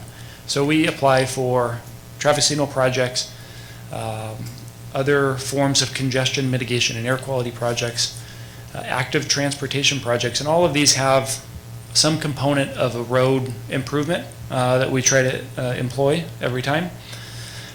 We don't have an active person that all they do is write grants. We have various staff members that they draw the short straw and they have to write the grant. No, but we have staff members that do write grants for your infrastructure type grants, whether they be federal or state grants. Bonding up front, that's something that the city can do. The city can bond against Measure L. It is a dedicated source for the next 23 years. One potential issue is that when Measure L did come out, I think Mr. Franzen, you said it, that there was the competitive nature and everyone had a bunch of projects to bid out, and so the prices increased and the amount of available contractors decreased. I would foresee kind of the same scenario if we were to bond up front. We were going to have a hard time finding a contractor to do all the work, let alone design all of the work. But it is an option that we can explore further. Locking in prices gets difficult with the public contract code. So the public contract code is basically our guiding document that says on construction projects that the city owns and ultimately maintains or finances, we have to follow state law, which is the public contract code. The public contract code has clauses in there that make it difficult to lock in prices for future projects or for future types of work. You really need to identify what your scope of your project is, bid that scope out, and then move on to the next project. So that is difficult. And then lastly, well, I guess not lastly, the street paving crew. But the public contract code also prohibits cities that want to pave their streets. They are limited to paving no more than 1 inch in depth. And so if a city wanted to pave their streets, they could do so, but it could not be more than 1 inch. That would really only be beneficial to roads that are in good conditions. For instance, the pavement that we put down on West Main is roughly 6 inches in the reconstructed area, and in areas 4.5 inches in the areas that we overlaid. Again, there are some charter cities out there like Modesto that can pave their streets, but they aren't held to the same rules that the city of Turlock and most other general law cities are. Why is that? It is a public contract code requirement. The state of California has decided, for whatever reason, and I don't know the history on it. Modesto can do it, we can't do it. Yeah, so Modesto can do it because they have enacted a charter, which basically says that they get to decide what is intimate in terms of their operational of their city. They don't fall under the general law. And I'm sure there's probably some disadvantages of being a charter city too. I'm not aware of those, but public contract code does apply to general law cities. Yeah, and so there's some conventional wisdom and some conventional thought that if you have a limited amount of funds, you would use them in the most efficient manner as possible. Currently, we have an estimated $4.7 million worth of project funds, and we, according to the analysis done by StreetSaver, we need to spend roughly $13.5 million per year just to maintain the status quo PCI. So we are roughly a third of the funding sources, funding level that we need to be spending just to maintain the PCI. So it's imperative to spend the funds as efficiently and effectively as possible. The conventional thought is that it is much cheaper to repair a road while it's still in good condition as opposed to replace a road that is in poor condition. And if you remember, thank you, Allison, for the clicker. There was a slide that kind of really dictated or depicted what that looks like, and so here it is. And so in the upper left-hand corner, your road is freshly paved. It is in good condition. It will degrade very slowly over time until it starts to get to a point where the different levels and types of distresses that are in the pavement start accelerating that degradation.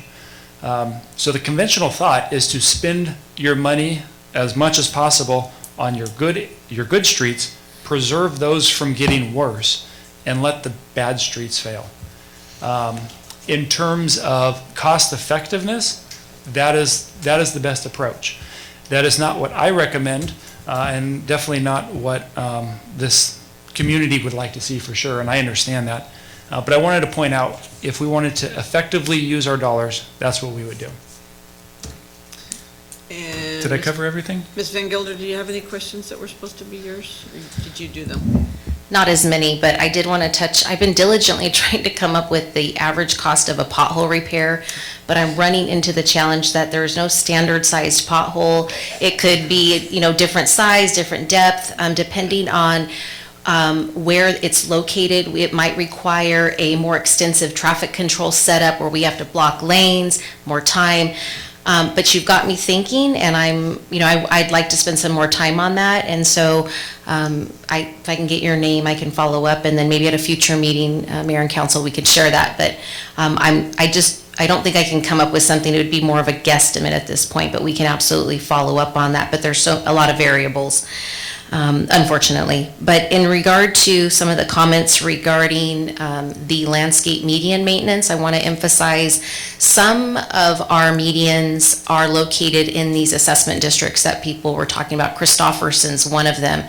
And so when we talk about different funding pots, that particular location does not utilize gas tax funds to pay for that maintenance. The majority of our medians in the city, though, are maintained using gas tax funds. And that was the example that I was showing earlier in terms of all of the things that we are tasked with doing relative to maintaining our street system, not the actual roads only, but the sign replacement, vehicle accident response and cleanup, the median landscaping, potholes, striping. That's a huge time investment on our part in terms of keeping up our speed legends and replacing curb and things like that. Of all of those things, when I look at what is the task that we could essentially look at foregoing as part of this system and redirect those efforts to one of those other things that we really don't have the luxury of saying, we can't fix potholes anymore, we're not going to replace stop signs or whatever, the issue is.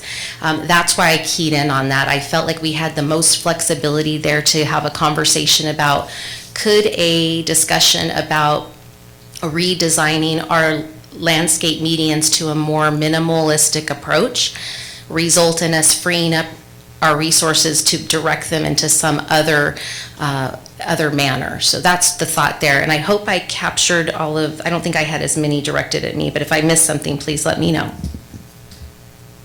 Nathan, prefacing your chart up there, you said it is best to maintain the good streets we have now.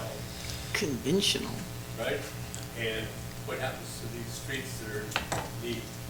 Yeah. When do we say, okay, this street is not drivable? That's a good question. I think the reason I say that is it kind of ties into Mr. I think he left. Mr. Tice left, is that we don't have enough funds to do all of the necessary duties that we need to do. So we have to prioritize and most efficiently use the dollars that we have. This pavement graph shows that. The assessment districts kind of mirror that when you have a new road, if people are maintaining that road, it should never get to the point where some of our local streets, our residential streets, have gotten to. And so I think that your question is a great question that I don't have an answer to. I definitely don't have. We'll go back to Wayside. It's been 45 years by TG&E records. 44, excuse me. No exaggeration. And their records indicate that was the last time any paving was done on that street. 44 years. Yeah, and I don't have So any. what are we looking at? Yeah. We got winter coming up. Yeah. We're gonna have more potholes, and as you indicated, you gotta put some hot stuff in there, fill it up with cement. I mean, you gotta do something. All right, so we're gonna Have a real problem. bring it back up here. Okay. I'm sorry, there's still a question? Yes, sir. I think Mr. Francine had a good idea about, maybe purchasing equipment and paving ourselves, but it kind of seems impossible, the cost of equipment is going to be millions of dollars. So what about, since it's better to preserve the good roads that we have you guys ever talked about maybe putting together your own slurry seal? It's kind of what we're doing. Save money there, it's going to take less people, equipment's a lot cheaper, plus you're preserving all this good roads you have, and you can pull the contractors off that and put them into paving these roads that are bad shape. So that's kind of why we're here, is that the monies that we do have, we need to decide what we're doing. Mr. Tice is not wrong. We're broke. The city of Turlock is broke. And so the monies that we have, we need to redistribute it to figure out how we can start addressing something. He's not wrong as well. Measure L was a farce. I didn't vote for it. It was for your roads, but it really was major thoroughfares. And that doesn't mean your road. Yes, you may live in Turlock and that road is there, but I mean, there's a lot of residential streets that have not had attention for 44 years. Best practice is not necessarily what we need to talk about today. So as we bring that back here, we need to have some formality of how we can start to change what was already done by the past. And, well, I didn't vote for it. So all of us up here are not a part of this past thing here. So we can start to make a decision here. So I'll bring it back to council. Those were just kind of strategies. So as we start to go to the first item, I think or do you want to kind of wrap up on each one of you, wrap up on those thoughts there? You want to start down there? So many more questions. I have 5 things I think that we need to focus on. One, I think that we need to outsource our landscape maintenance. Bergman Landscaping used to do our landscaping, probably 12 years ago now. I think we don't do a good job of hiring people, and it takes a lot for us to pay workers' comp and health insurance, and I think the private sector does it better. So I think that we need to look at outsourcing some of our things and see if maybe the private sector, while we're in this time of transition, can do it better. We do need a better website presence as what streets are being done, if there's a form that you can fill out online that you can fill out for pothole reconstruction, so that we can kind of keep a visual maintenance where the council members can see what is actually happening as well. There does need to be, Mr. Cook, a general fund allocation. We don't have any money right now. Doesn't mean that we're not going to have any money in the future, but if you don't put it in now, it will never be a priority in the future. So there needs to be some sort of funding mechanism. It does get tricky with the state and the funds. If you come up with too much money, here, you're not going to get it over here. So it's a delicate balancing act, and that's why we have good staff like we have, so we can keep track of that. I feel like we need 1 road per elected district. I think that would be a good visual movement. It's been done in the past through the county. I've witnessed it. I went to Florida this summer, and they have all new roads. They have lots of hurricanes, so they get new roads all the time, but it's so nice to drive on a nice newly paved road. Pray for a hurricane. We don't want a hurricane. I don't want a hurricane. And as electeds, I think that we can put more pressure on the county to do those arterial roads, and that's something that we can do as a collective body, 'cause they do have more money than we do.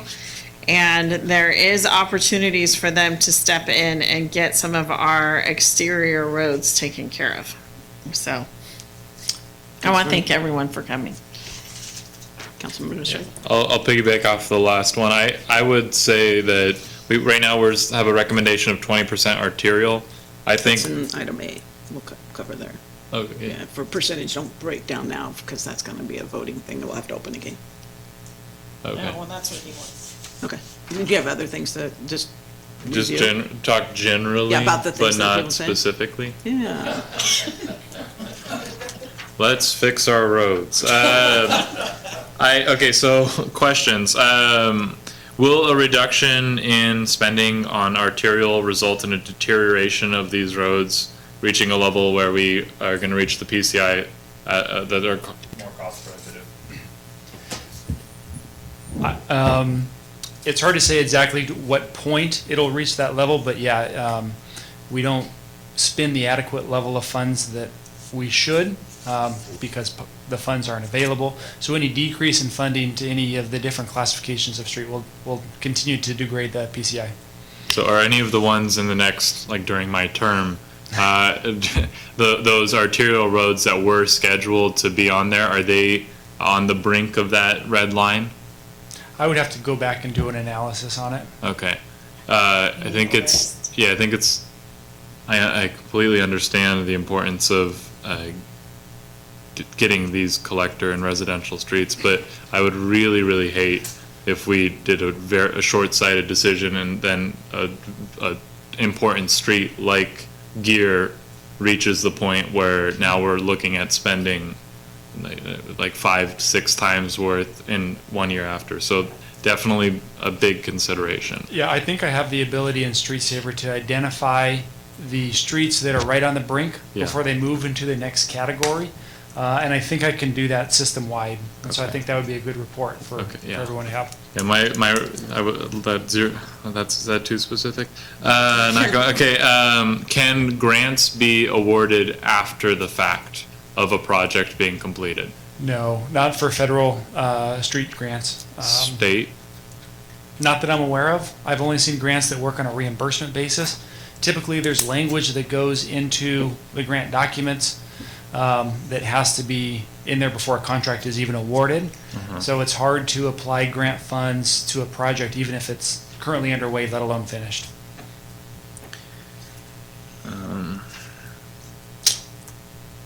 And I'm going to bring up the ACE train. Bond. So the bond question, we said it's potentially something we could explore. However, if we wanted to bond the funding, have the money up front, we would be limited in the types of projects we could do, where it's not only going to be maintenance based, correct? No, you could do whatever types of projects that the monies are available for. So if we bonded against Measure L, you could do projects that fit within the guidelines of Measure L. So basically any road repair But if I wanted to do like a public works type situation where using that bonding to expand the capacity of my maintenance so that they can actually do road repair, it would be restricted to that 1 inch?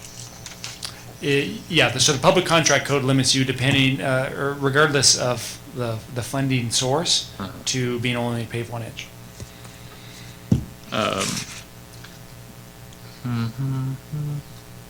They're all over the place. Okay, the others are probably too specific.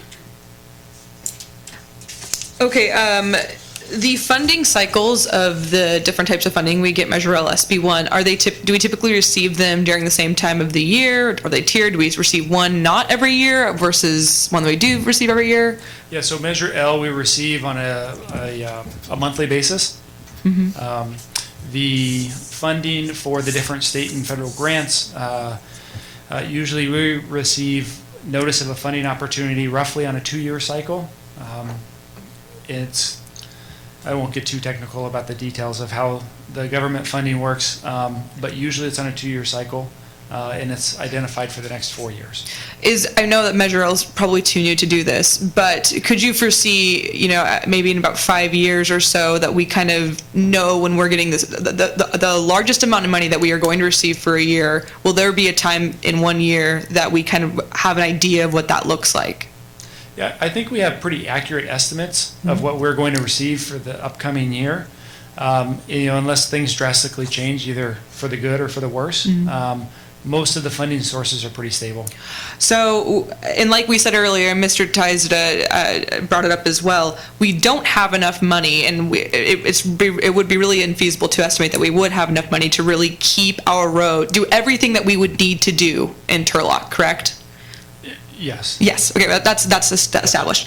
So I think that do you think that it would be, we're talking about these percentages breaking down, and just like what we talked about, that conventional thought would kind of encourage us to stretch every dollar in the most effective way, pushing them towards the roads that are most utilized. I would suggest that maybe we can do that, we can switch our funding mind, what we think about roads, every year or every few years, where 1 year we really focus on residential roads. So we would have a complete maintenance year. If we had all the money we would need in 1 year, where we could just do all the projects we would need to do, instead of having it be in 1 year, we would kind of complete a year of maintenance, if you will, in about 4 years or 5 years, and then it would go full circle when we're done with the 5th year that could focus on, let's say, arterial roads. We'd go back to going back to residential roads, instead of having us kind of every single year try to stretch this smaller pot of money. Yeah, I don't think there's anything that the council has to do that will tie their hands or lock them into any one certain strategy. One thing that is, these road projects do take time to design, do the environmental analysis and ensure that we have the correct property, and then go out to bid and construct. And so what might be beneficial is if it's not a hard and fast, let's review it every year, every 2 years, right, every 3 years, but there's nothing that says that we have to choose the projects for the next 23 years. Right, right. But I think that the more planning and proactive methods we can do now of kind of estimating, for example, if this is the year that we focus on residential, when I say year, I mean whatever that cycle looks like for funding. This cycle, we're really focusing on residential roads. At some point, our arterial roads are going to need that equal, if not more, attention later. So without getting into the specifics of what I think this person just should go to, I'll pass it along. You have one other? Is it, can you do bidding of projects just based on square foot price that they're willing to give us? I think it would be very difficult to do. There's so much nuances of a road project that it's hard to assess every situation and identify a unit price for that. I think if you, granted, West Main was a very large project, but I think there were roughly 139 separate unique bid items that covered all the different items of work. And so if you look at a project on West Main versus a project on Wayside versus Golden State, you're going to see different types of work. And so it would be very let me difficult. give you a little more. If we came up here and we said these are the next 10 that we would really like to be prioritized, and we said who can give us the best square foot price, is that something? They would have the specific roads and projects? I haven't seen that done before, and I would need to do some research as it relates to the public contract code. I think you would be hard pressed to find a contractor that is going to give you that information without having an assumption of a large change order at the end, because you don't know if you're going to have utility conflicts, right-of-way delays. There's just a lot of nuances. Vice Mayor? I'm not used to writing that fast. No, actually, I did have a couple comments. First of all, actually, I do want to say that I don't agree that Measure L was a farce, because Measure L has been bringing in money. We haven't gotten have we received all the money we need? No. But there was a lot of bad mouthing going on Measure L. Okay, your grand jury just went and did they just went and researched the whole process of Measure L on the whole county to make sure that Measure L was doing exactly what Measure L is supposed to be doing. And they came out and said, yeah, we didn't find anybody doing anything wrong with Measure L's funds. It was set up to do this, it is doing that. The way that, from what I understand, Measure L, the way it was set up to help us fix our streets. Some of it goes to the lighting, some of it goes to sidewalks and, whatever. But anyway, it's being utilized by all 9 cities exactly the way it's supposed to be used. So I don't like when people start calling it a farce or I don't like things like that because that's not really, I don't think that's to the point. Do we have enough money? No, I agree. Do we need more? Absolutely. But the money that we are getting from Measure L is being put to use for what it was meant to be put to use, okay? So I just want to go on record as saying that. Please don't go spreading more rumors that, oh, it's being wasted over here or whatever, okay? That's not true. I do think that we need to rearrange some of the, like I've been saying for the last 2.5 years, the Measure L list. We need to do some rework on that. There's a lot of smaller, I realize your graph, and I understand the concept, but there's a lot of smaller roads on there that may not even have made this list, and I think they need to be worked on. As I'm looking, I only have the first 5 years in front of me because I've got 20 years worth of, yeah, as I look on here, it's year 3.5, according to the list, before we even start getting to a lot of the smaller roads in my district. And we're already 2 years behind, so that's pushing them down to the 5th year. So we need to rework this to I don't know, maybe, I like the idea of spreading them out to 1 year. Maybe the concentration is on residential, and then the next year come back and hit some of the, your East Avenues and your Golden States. We need to find a better way to mix that up. SB1 monies, I think, 18-19, we had like 1.7 mil, and I think we pretty much used all that efficiently. Is that correct? Yeah, I believe it's roughly 1.3 million in SB1 for each year. We've utilized it for safety projects and some slurry seal projects, and we're also funding some of the maintenance efforts also. Okay, so anyway, again, I just want, I want to let the people know out there, again, we don't have all the money we need. We can't do everything we want to do. But with the money that we are getting, we are doing things. And if you drive around town, you're going to see a lot of bad roads. But I'm getting a lot of complaints too about all the road work that's going on at the same time. So, it's a, where do you balance it? I get calls saying, fix my road, and then I get calls saying, hey, why is my road all torn up? So, kind of work with us a little bit, help us out a little bit. We're trying to do what we can. And I don't know, I just had to throw that out there. Thank you. So in defense of Measure L, and my statement is, I walked every street in this city and knocked on everyone's door, and all I heard was, I thought I was voting to get my street fixed. And so far, Measure L has been put into major arteries, and that's not what people thought they were getting. So for the sake of every person that I knocked on your door and talked to you about your streets, I heard you, I saw the street, and I know that you wanted Measure L to kind of start working towards your favor, towards the fact that you're paying taxes. That's why I said what I said. So we're going to open up this action item about revising the payment management. And I would just say to you that we do need to revamp it. And as we look towards what we're going to do, it makes no sense not to give residential. This is the 3rd year of Measure L. It's time to give it its due.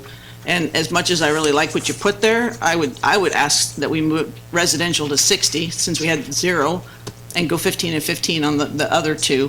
I'm just food for thought, we'll talk about it, but I just think that after 3 years, residents should get something out of that. So let's open up the dialogue for questions for our staff regarding.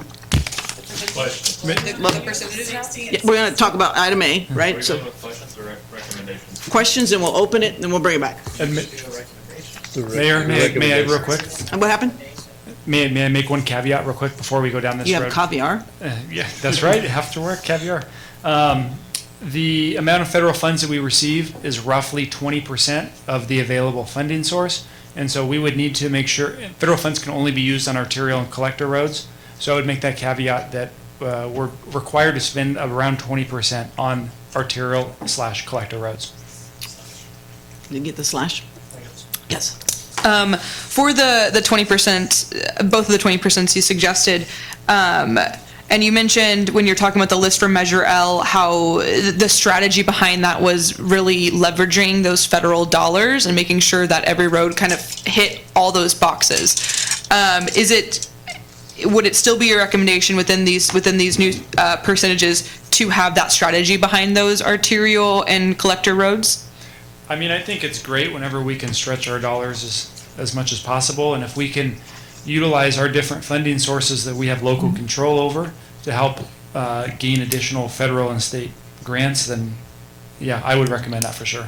Okay, and my follow-up question with that is, if the collector roads and arterial roads, for example, Wayside is a collector road, correct? It is, yes. So if a collector road fell under that federal funding and that first 20%, that kind of, and we're talking about, I know it's kind of assumed like, oh, well, choose it through discretionary, choose Wayside and that 15%, then that road would just be taken care of by the federal dollars and leaving more availability for that 15%, correct? It could, yes. Okay.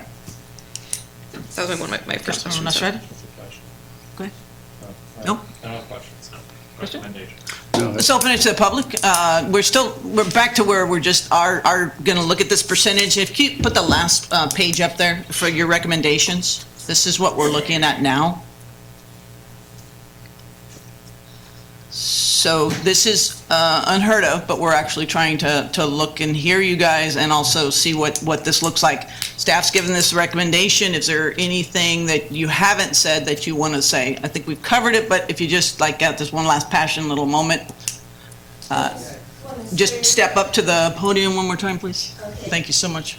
I just had a friend move from Southern California, was planning to move to Turlock, looked at houses for sale on the roads that were, and took her money to Modesto. So we do need to think about the 105 houses that are for sale in Turlock and why they're not moving. Thank you. Mr. Franzen?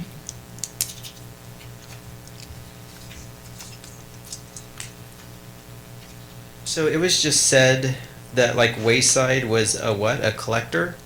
Is that right? That is correct, yes. A connector? Collector. Well, I'm looking at the packet that was sent and I just see a collector. I don't see a connector. But anyways, typo. The collector though, like on here, it shows like roads like Tuolumne, Minnesota, Hawkeye.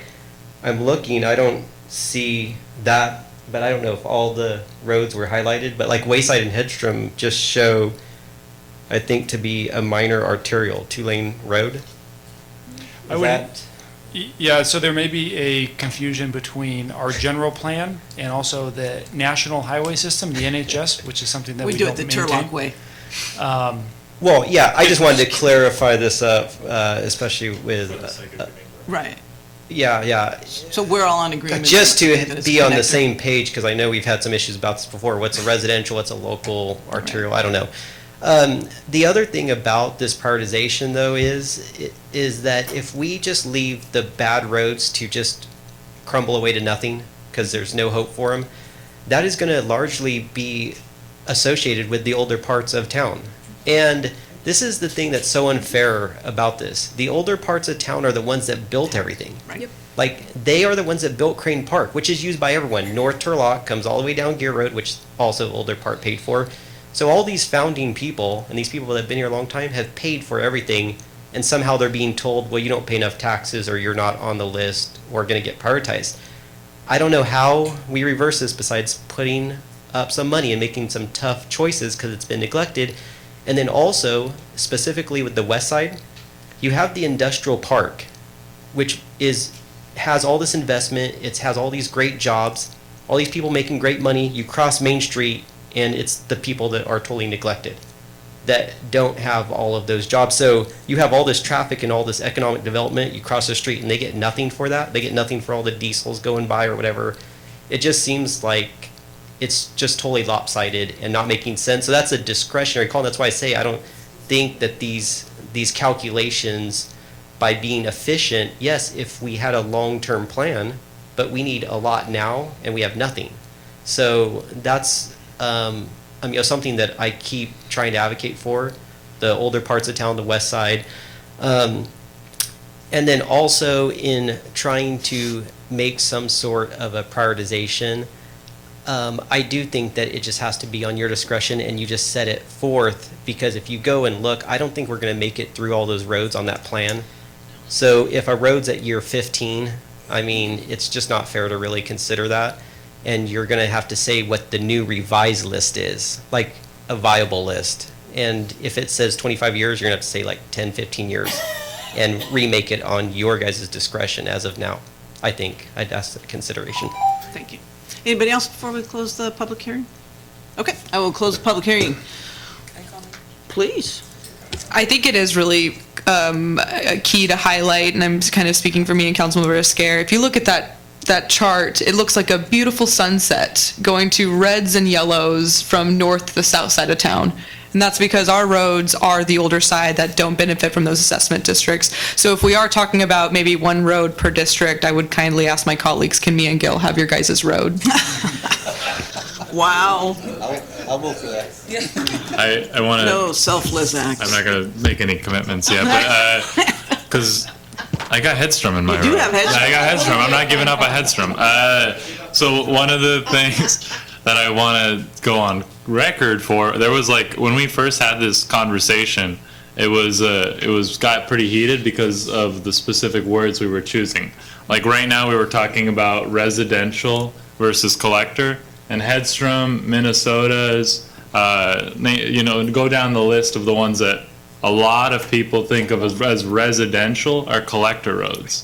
So when I said, I looked into that camera and I got a lot of airtime on the internet with me being the guy that wants to bring a train to your doorstep instead of caring for your roads. But I just want to make sure we're all very clear here that nobody is saying, I don't want the roads that you guys care about being prioritized. I would even say 0% on arterial roads without any sort of county or grant matching or reaching a level where we are reaching a deterioration rate that is going to take it into the reds. I think it's very important for this community that we get that red corrected and a very orange. Let's put some greens in there. Is that the good one? I would assume green is good. Green is good. 0% on the arterial, unless we have some specific opportunities to extend that dollar further with state or federal funding. What else? I think that we need to be reducing our maintenance budget to the point where we're not. I don't want to spend money on roads that are on maintenance, or not much money on maintenance for roads that are already to the point where we're going to have to redo them. I want to redo them. I know that we expand this council voted to expand that funding for the maintenance. I think for a period for a year, we really got to try and double down on fixing roads in that classification, because it is we're just burning money with these potholes. It's something, when I went out to, I think, Linwood, they were saying, yeah, this is a regular occurrence. We come out here and we put some potholes in, and then a few months later we're back out there, and then a few months later we're back out there again, and we're just wasting our money. We're not getting anywhere, and that road with the potholes is still bumpy as hell. It's just like, I would rather have a dirt road out there sometimes. But yeah, what else we got here? The reduction of maintenance costs with it being reallocated towards residential and collector.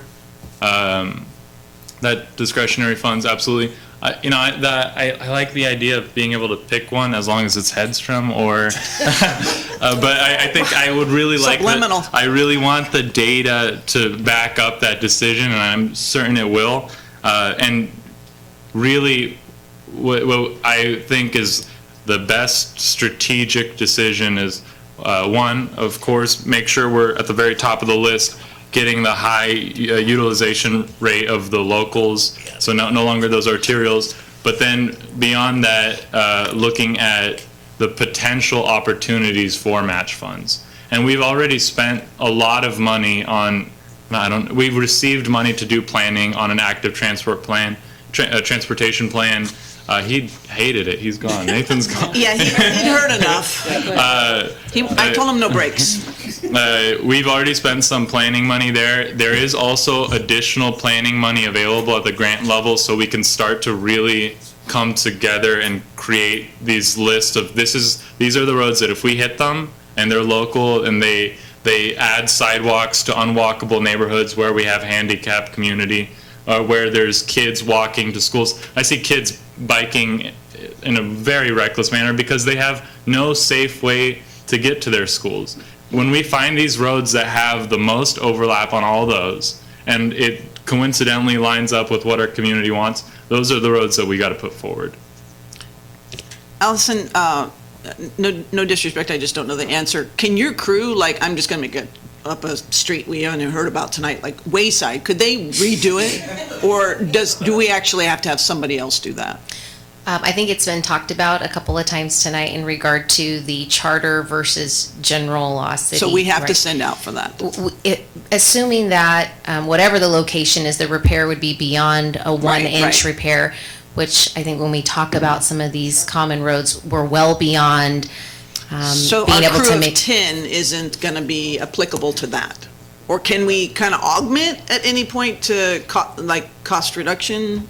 It's a factor of what are we allowed to do by public contract code. Okay. And if it's the difference between maintenance and construction. Right. Essentially, anything over an inch is considered construction. We are not construction crews. We, per the public contract code, cannot do that. We are your routine maintenance. They can do overlays and things of that nature? It depends on, again, it's this 1 inch barrier. And so did you speak to slurry seals earlier and whether or not our staff can do that type of work? Yeah, I believe that we can. We would have to buy specialty equipment in order to do that. It's specifically Public Contract Code Section 22002 is the specific reference that, that identifies the 1 inch limit. Get that tattoo. Can you speak to the times of year that we tend to do the slurry seals? You missed a little bit in the bathroom. I did miss, I had to run out, sorry. We would, the city typically contracts out for slurry seals, whether they are in the assessment districts or if the city has a separate project to do slurry seals, only in the summer months. The application of slurry seals or microsurfacing or some other type of seal coat, it's imperative to have hot weather. So here in the valley, it works quite well in the summertime. It speeds the cure of the product, so then the road doesn't have to be closed as long. So we contract that out in the summertime. So we could do reciprocity with the city of Modesto because they are a charter and their people could do, and we could be doing stuff for them up there that we can't do here, correct? That may be the case. I would have to talk with our city attorneys about how. Michael's laughing at us. Hey, I'm trying to find reciprocity here. That would require us to do some research, but we could look into that. Will you have that by tonight? Not tonight. Okay. So as we look towards this and what the recommendation is and what we're looking at, what is the will of council? I would suggest that at minimum, we want it to be a pilot program of 1 year to see if we're even meeting the tasks. I know go back how many years, and Mr. Friends had talked about this. We put money towards something and we never even got to spend it. So we need to be very accountable to the public on this and make it this year and say, where are we at? What's this look like? Would 1 year be, I'm sorry, Gil. No, it's good, go ahead. Would 1 year be too short? Nathan, kind of going back to my discussion with you. 1 year would be difficult to have a completed construction project. What? Yeah. The amount of effort that goes into preparing plans that are biddable, that takes time. The bidding process takes time. The contract acceptance process takes time. And then you still have to construct the project. Typically, From the time we have plans that are ready, construction doesn't start till about 3 months afterwards. That's the process it takes to get a contractor hired on board and have them ready to start. And so there's a quarter of the year. So we haven't even, we're not gonna spend the money that we have anyway right now if the timelines are as they are, right? Well, we will start to spend the money in design and identification of the different projects. And then as we go out into construction, that money will be spent. But the funds that we have between SB1, Measure L, gas tax, they do not have to be spent the same year the money is received. Whatever monies aren't spent that year go into the reserve account for that specific fund, and then that construction project continues on into the next fiscal year and you spend those monies down. So it it's just not a has to be use- picked? It just has to be kind of designated and then the money can stay here? If it's not designated, then we can't put it into the reserves? No, the monies that the city receives for SB1, Measure L, gas tax funds, those are the city's monies regardless if we choose to spend them or not. Obviously, there would be public outcry if we didn't spend the money, and it can't be used for anything else other than road maintenance funds. It just kind of rolls over, so that's how we're able to save up for maybe some of the larger projects, is maybe we don't do a project 1 year and then the next year we have a large project like we did on West Main, or you can spend them as you get them. So nothing that we do tonight will probably be actually perceived for 2 years. No, I wouldn't agree with that. I would think that if the council were to identify certain roads along with a strategy, that depending on the complexity of the road, we could be in construction in the spring. If you account for 3 months for the bidding process and the contracts, 3 months for a design on a smaller scale road, I think that's doable, and you could start construction, say, April or May of 2020, which is the prime time to start construction. Can we outsource some of the engineering stuff to make us go faster, or are we We already would be doing that? outsourcing the All of engineering it. already. So we could send out 4 different streets and get that going tomorrow. We could.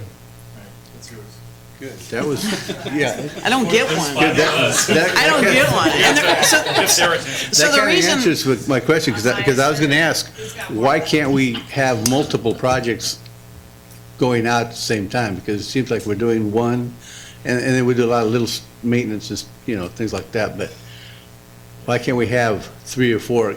Like I told you earlier, I want them lined up, ready to go.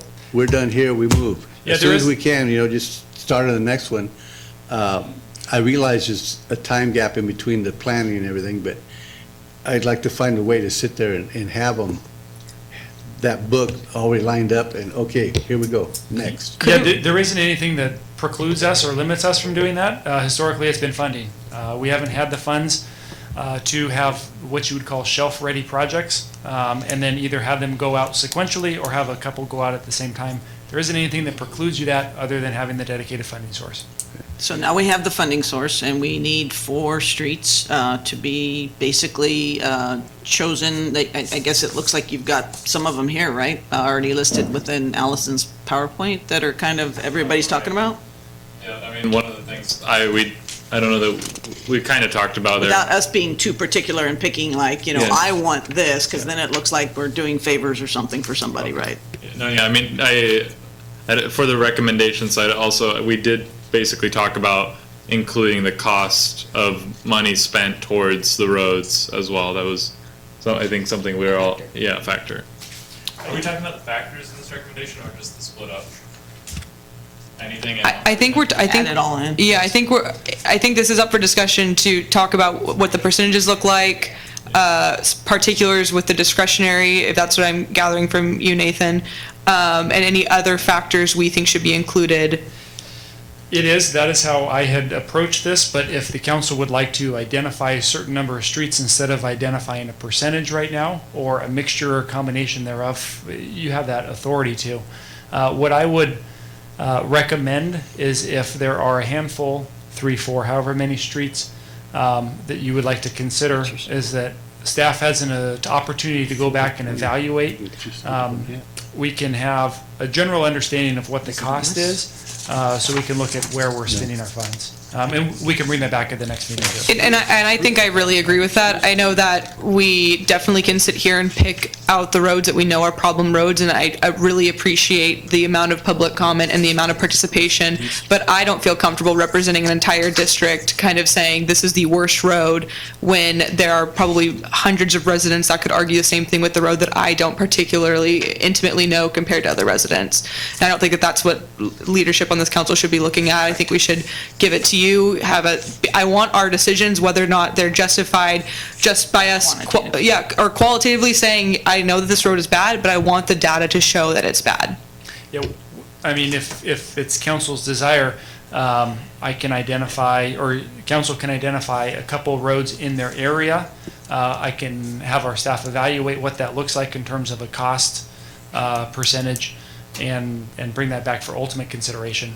Cost and what was the analysis, or, if it was down in that, there should be a Where the threshold. PCI is. Where it's PCI, failed, yeah. We want failed. You want failed streets. Want to fix. Yeah. And also, I want to add to that how much, I mentioned it earlier, but I just want to make sure we all are on the same page. How many hours are spent? That's what you were talking about with maintenance. Based on the pothole. How many hours we spend on these roads. And I think that there should be a difference between, and I don't know if you can get this data, Allison, the ones that are being called on the most versus ones that we're actually out there fixing, because it could be, I think that could be a flawed number of people just, Some people just don't call. Yeah, people don't call because they don't think that it's going to get fixed. And so, exactly. So I think that should be a way to kind of filter that data. So if we go back to this, whether it's a 1 year or 2 year, if you come back within the next month and you can fundamentally show 4 streets in the districts that we are going to revive, that you're still saying that that's not going to happen within a year, probably? No, I'm saying that it's realistic that, depending on the project, that we could start construction as early as next spring. Late spring, early summer. Sure. If it is a large, complex project, then it's more realistic that we would start the following year. But I would imagine your streets that we've been talking about, Hedstrom, Wayside, Corello, Quincy, streets like those, that those could be, depending on the length, be in construction next spring. It just jogged my memory, but I want to make this comment for this meeting. And Marshall in District 1 is also something I think we need to take close attention to. Although it might not be as low of a PCI number as other streets, I think the fact that we have people, no sidewalks, students walking home from school down Marshall, it does have a very low PCI. But it's a very long road, so I understand that would be more costly. But if there's a way, and we haven't kind of touched on the subject yet, so I'm interested to hear what my colleagues have to say. If there's a way to almost to quantify the amenities that a road connects to. So, for example, Marshall does connect to the high school. It also connects to from the fire station that's in District 1. I think that if there's a way to quantify that, I think that would be an important number to look at as well. When we're talking about collectors and arterial roads, I think residential roads is a whole nother, we have to think of it in another pot, because it doesn't serve the same amount of traffic. So, but when we're talking about collectors and arterials, I would love to have that kind of be factored in some way. Okay, I think that we could look at each segment and analyze that. I don't know of any data that's available that you could almost pre-populate and then select a street and it would tell you that information, right? So it would be more on a, let's identify a couple streets, let's quantify what the different amenities that are surrounding those facilities, then we can identify what that is. I think we need to, as a council, send our, 4 or 5 roads to Michael and CCU, just so we can get a list going. And then that gives you guys the information that you need to kind of just quantify it. That way we can, we don't want to make it too over, stipulated. Right now, we need to see movement. And I'm pretty sure that the road crew will know. And they need to weigh in too, because they're the ones out there doing the work. Yeah. So. I got my roads. Don't do it. It's headstrong. I mean, like the ones that just come talk to. My district. Okay, well, the other thing, just if we can figure out, like, the schools is a huge factor in grant funding, walkable sidewalks. We've got the active transport plan that's already identified gaps in our pedestrian walkways. A lot of them line up with some of these roads, like right there along Olive and Wayside. There is a lot of opportunity for us to fix that. And one of this is slightly, no, it's related to this. The Olive and Wayside project, when we approved that, it was the intersection, and one of the things that we did in addition to adding the intersection is add a new lane. I think it would be very wise for us not to add any new lanes into our network. We don't have the money right now to support the existing infrastructure. I want to take lanes off the road. That was a safety thing there. That was way back on the Wayside to Olive one. Right. But the addition of the expansion of our lane right there, I know that it ties into some potentially long-term strategic plans with what Olive is going to be. But I think if we have these projects coming through, I don't want us to expand, like even if it was like $50,000, $100,000, I would much rather have that have gone towards the repair of a road. Yeah, I understand what you're saying. The general plan has a circulation element, right, and identifies the facilities that will be installed by the city to support the future development of the city. So there is that comes into play with the Olive and Wayside. Those funds, it's not like we could take them and use them somewhere else. And so our past recommendation has been to basically get as much money as we can and then identify the appropriate use for them. And so as those future grant funding opportunities come about, I guess we could meet with the city manager and gauge the direction of the council at that time. But I hear what you're saying. So it actually doesn't look like a motion is necessary. I think you understand what you'd probably be bringing back in October for us, so to actually make a vote on the streets for the districts, or do you need more? Well, if we're not doing percentages because we're going to do streets, then it kind of, some will be connectors and some will be residential or whatever. Yeah, so what we can do is Alice and I can work together. We can identify maybe the top 3 streets in each area that we're aware of, evaluate them based on the cost, the PCI, and the maintenance effort that's gone into it, and then kind of have a matrix of where those 3 ranked. If there's specific streets, it would help if you let the city manager or myself know, so we're not going down. These are the top 3 that we're aware of, and it didn't meet any of your guidelines. So do you need anything else from us tonight to make to get you forward on that? I do not think so. Allison?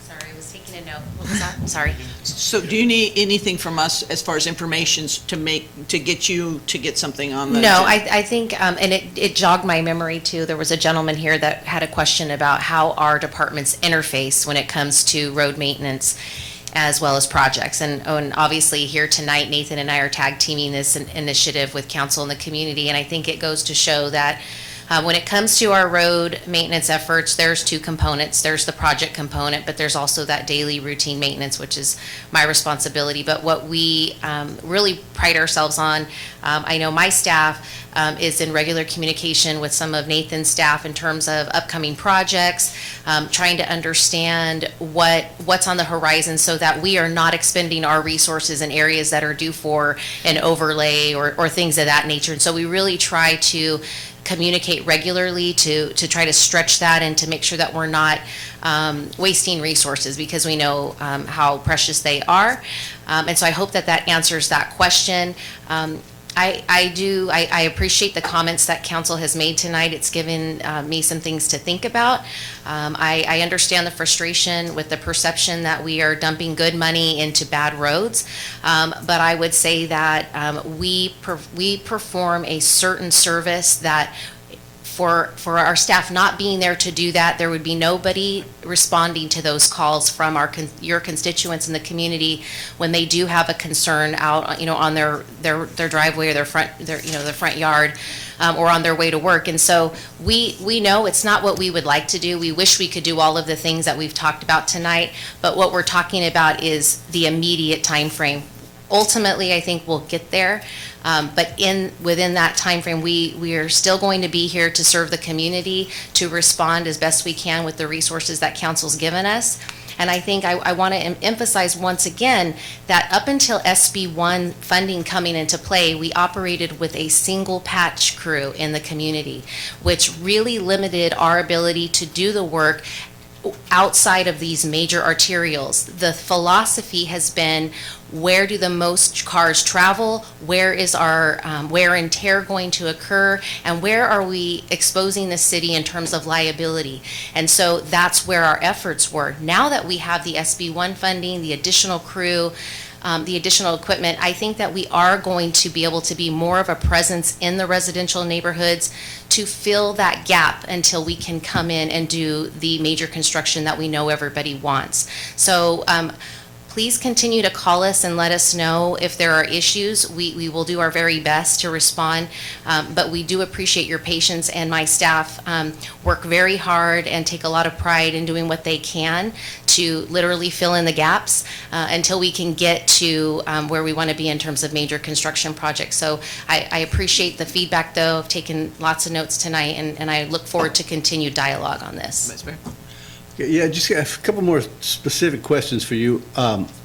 West Main is about on the wrap, pretty close to finished. I know they started driveways today. Yay, thank you. How far along before East Avenue gets started? Are we even close to that? What's the time plan? Yeah, so the next road that was in the queue is Golden State. The plans are roughly complete. Did they change the list? Golden State's on. There was, I thought it was East Avenue and then Golden State. They're all year one, though. they're all year one, so Oh, okay, so you could, it wasn't necessarily 1, 2, 3. I see what you're doing to me. Okay, so- Golden State will be a much easier construction process Okay. than East Avenue for sure. And so the plans are roughly 90% done or so. Okay. We would be ready to go out to bid on that relatively soon. If that's, still the direction of the council that we move forward with that at this time, or if not, then we have a project that's shelf-ready that we can move on at some future time. Okay, well, personally, I'm thinking if you've already done some of the work, the preliminary work is done, I don't want to halt that procedure because that always costs more money. That everything I see is we wait here and then it ends up costing more. So if we're on the track there, but I would maybe suggest that before we go to the next one, which would be East Avenue, because that's also year one. Correct, yes. Maybe we look at these smaller roads and try to see how much money that we're anticipating to spend on East Avenue and use it on smaller. Yeah, and that's my understanding too. My understanding is that, one, I'll identify how much we expect the Golden State project to cost, so everyone has that in terms of context, where we are with the design. And my understanding is that we're talking about revising our list, so to speak, and the way that we select our streets. And so that while we're in this process, we're not going to continue marching down the existing Measure L list. We'll put a halt on that, with the exception that we'll finish up the plans for West Main, and then we'll identify what roads we're moving on to next. Okay, so go ahead. And I might be saying what you're about to say. I think that we do need to make sure that while we do pursue a large amount of, collectors and residentials and things like that, we are really aware of those arterials that are on the brink of going down that S-shaped scale, because that's just going to be tremendously more expensive down the road. So as I think this is great that we're all on the same page here as a council, and it's pretty amazing that we're kind of agreeing to prioritize this, and I think it speaks to the voters. But at the same time, we don't want to just kick the can down the road on these large projects. So if there's a way to just keep us updated on, that these roads are fine, but just be aware, Hawkeye or whatever, a larger arterial thoroughfare, whatever, is about to enter the, no road zone. Yeah, okay. And then finally, I'm curious about our economies of scale. So going back again to North Olive and Wayside, which started a long time ago in dialogue, we knew we were going to do that area. We know it's only three streets long and residential. Why aren't we skewing those things to set up? Mr. Nichols talked about when you put in that one intersection at North and Air and Hawkeye, why aren't we figuring out the economies of scale? Because we try and do it with the trenching, I understand. Why don't we do it elsewhere? Historically, it's been we don't have enough funding to do it.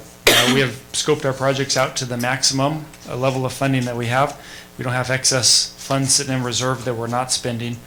It's a combination between that and if it's a federally funded project, there's some environmental work that comes into it that can restrict how far we go down certain corridors. But typically, it's we utilize every last dollar that we can, and it's just a effort or what's the word I'm looking for?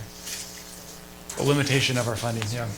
Okay, so do you have direction? You'll bring it back with. They'll get you information about their districts and their streets, and we will hope to see it on October's agenda. Yes, definitely. We'll work with city manager on that. Second meeting in October.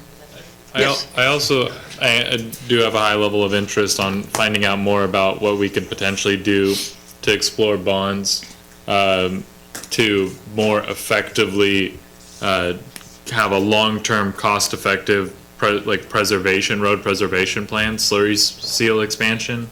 If that's something that's available to us, we are, that maintenance team is crucial to our road infrastructure. I would like to figure out if there are ways for us to make them do things that are more impactful and cost-effective long-term.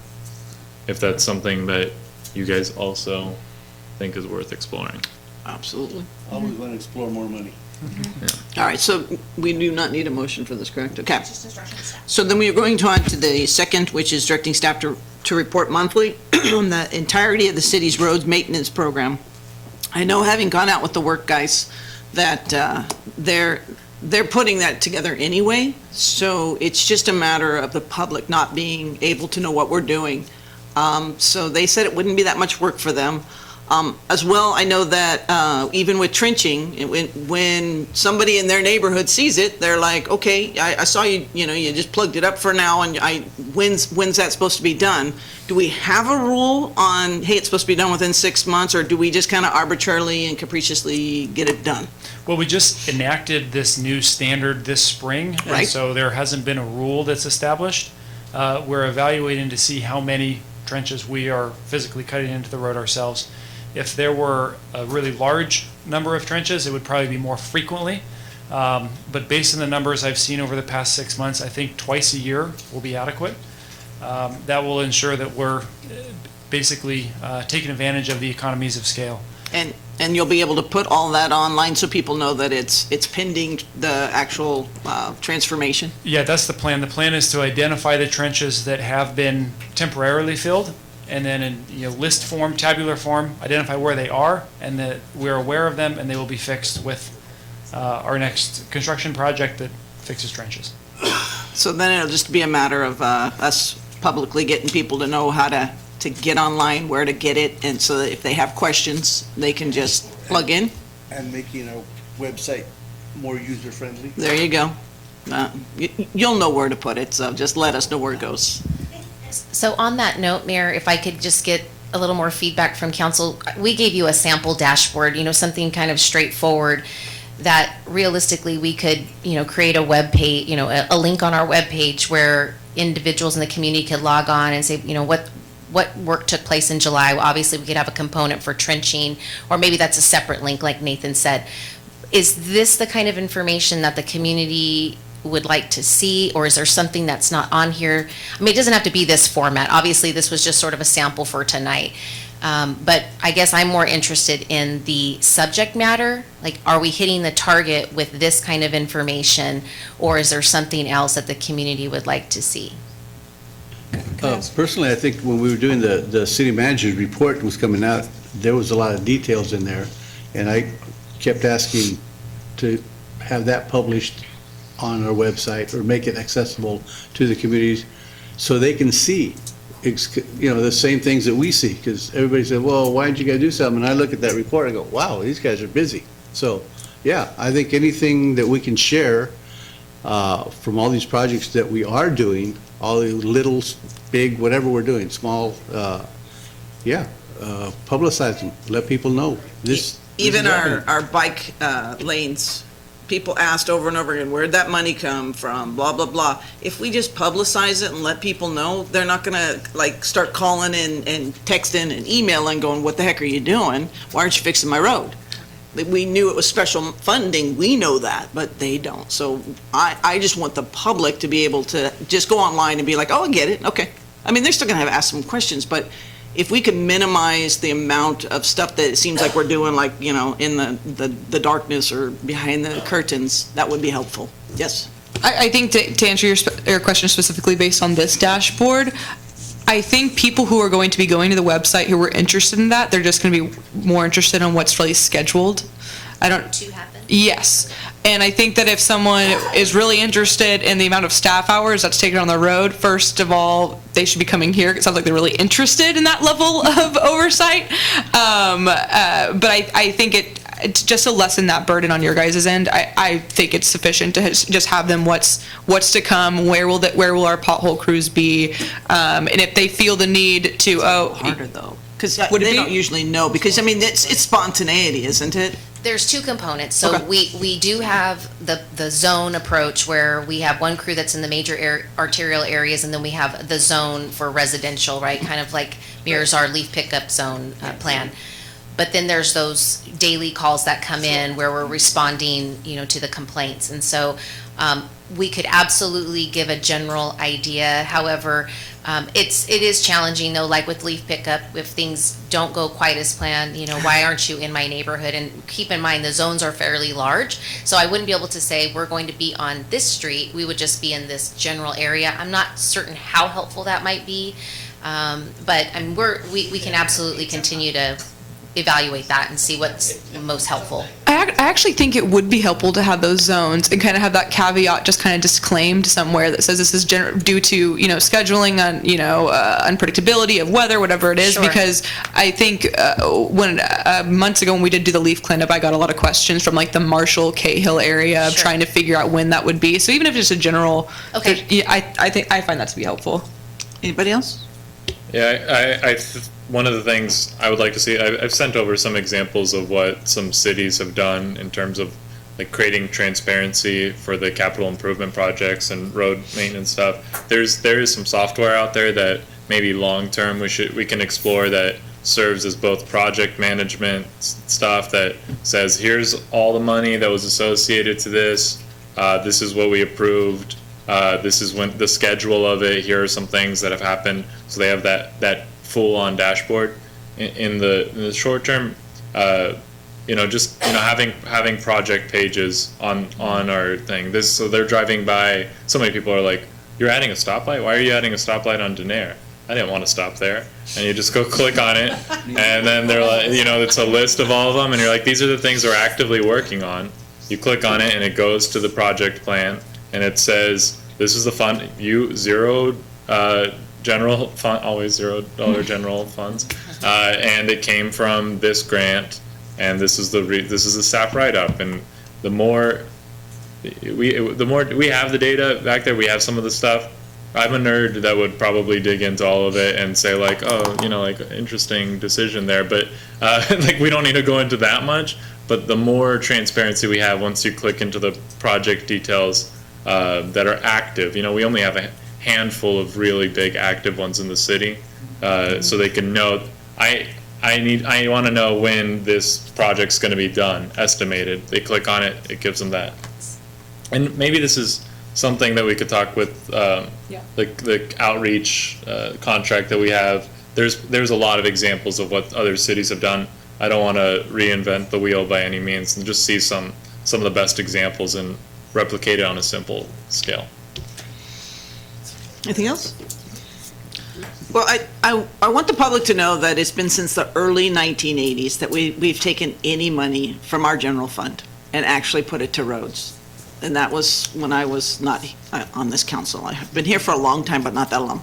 And I just want to thank you for showing up and those for watching. We're not going to see a drastic difference overnight, but we have to make some effort to hear you and to try and do something different, because what we're doing hasn't really shown people that their money is getting, their taxpayers' money is coming to them in that way. So it's not going to reach everybody, but we can keep working towards this. We'll want everybody to see what's going on out there. And Mr. Cook, you have anything you want to add? Well, thank you, Mayor. I think everybody's covered it all. And thanks to all the staff and the public for turning out tonight. Right. Comment. I just want to say that I didn't get to go on the pothole You can. recovery. I can't with my back, but I will buy you guys lunch anytime. But I just want to say they work so hard, and we all know them, and we want to thank our staff and tell your staff that we really do appreciate all their hard work and effort, and we're going to get through this together. So. Absolutely. Okay. Well, with adjournment, everybody agree? All in favor? Aye. Thank you all for coming. Thank you.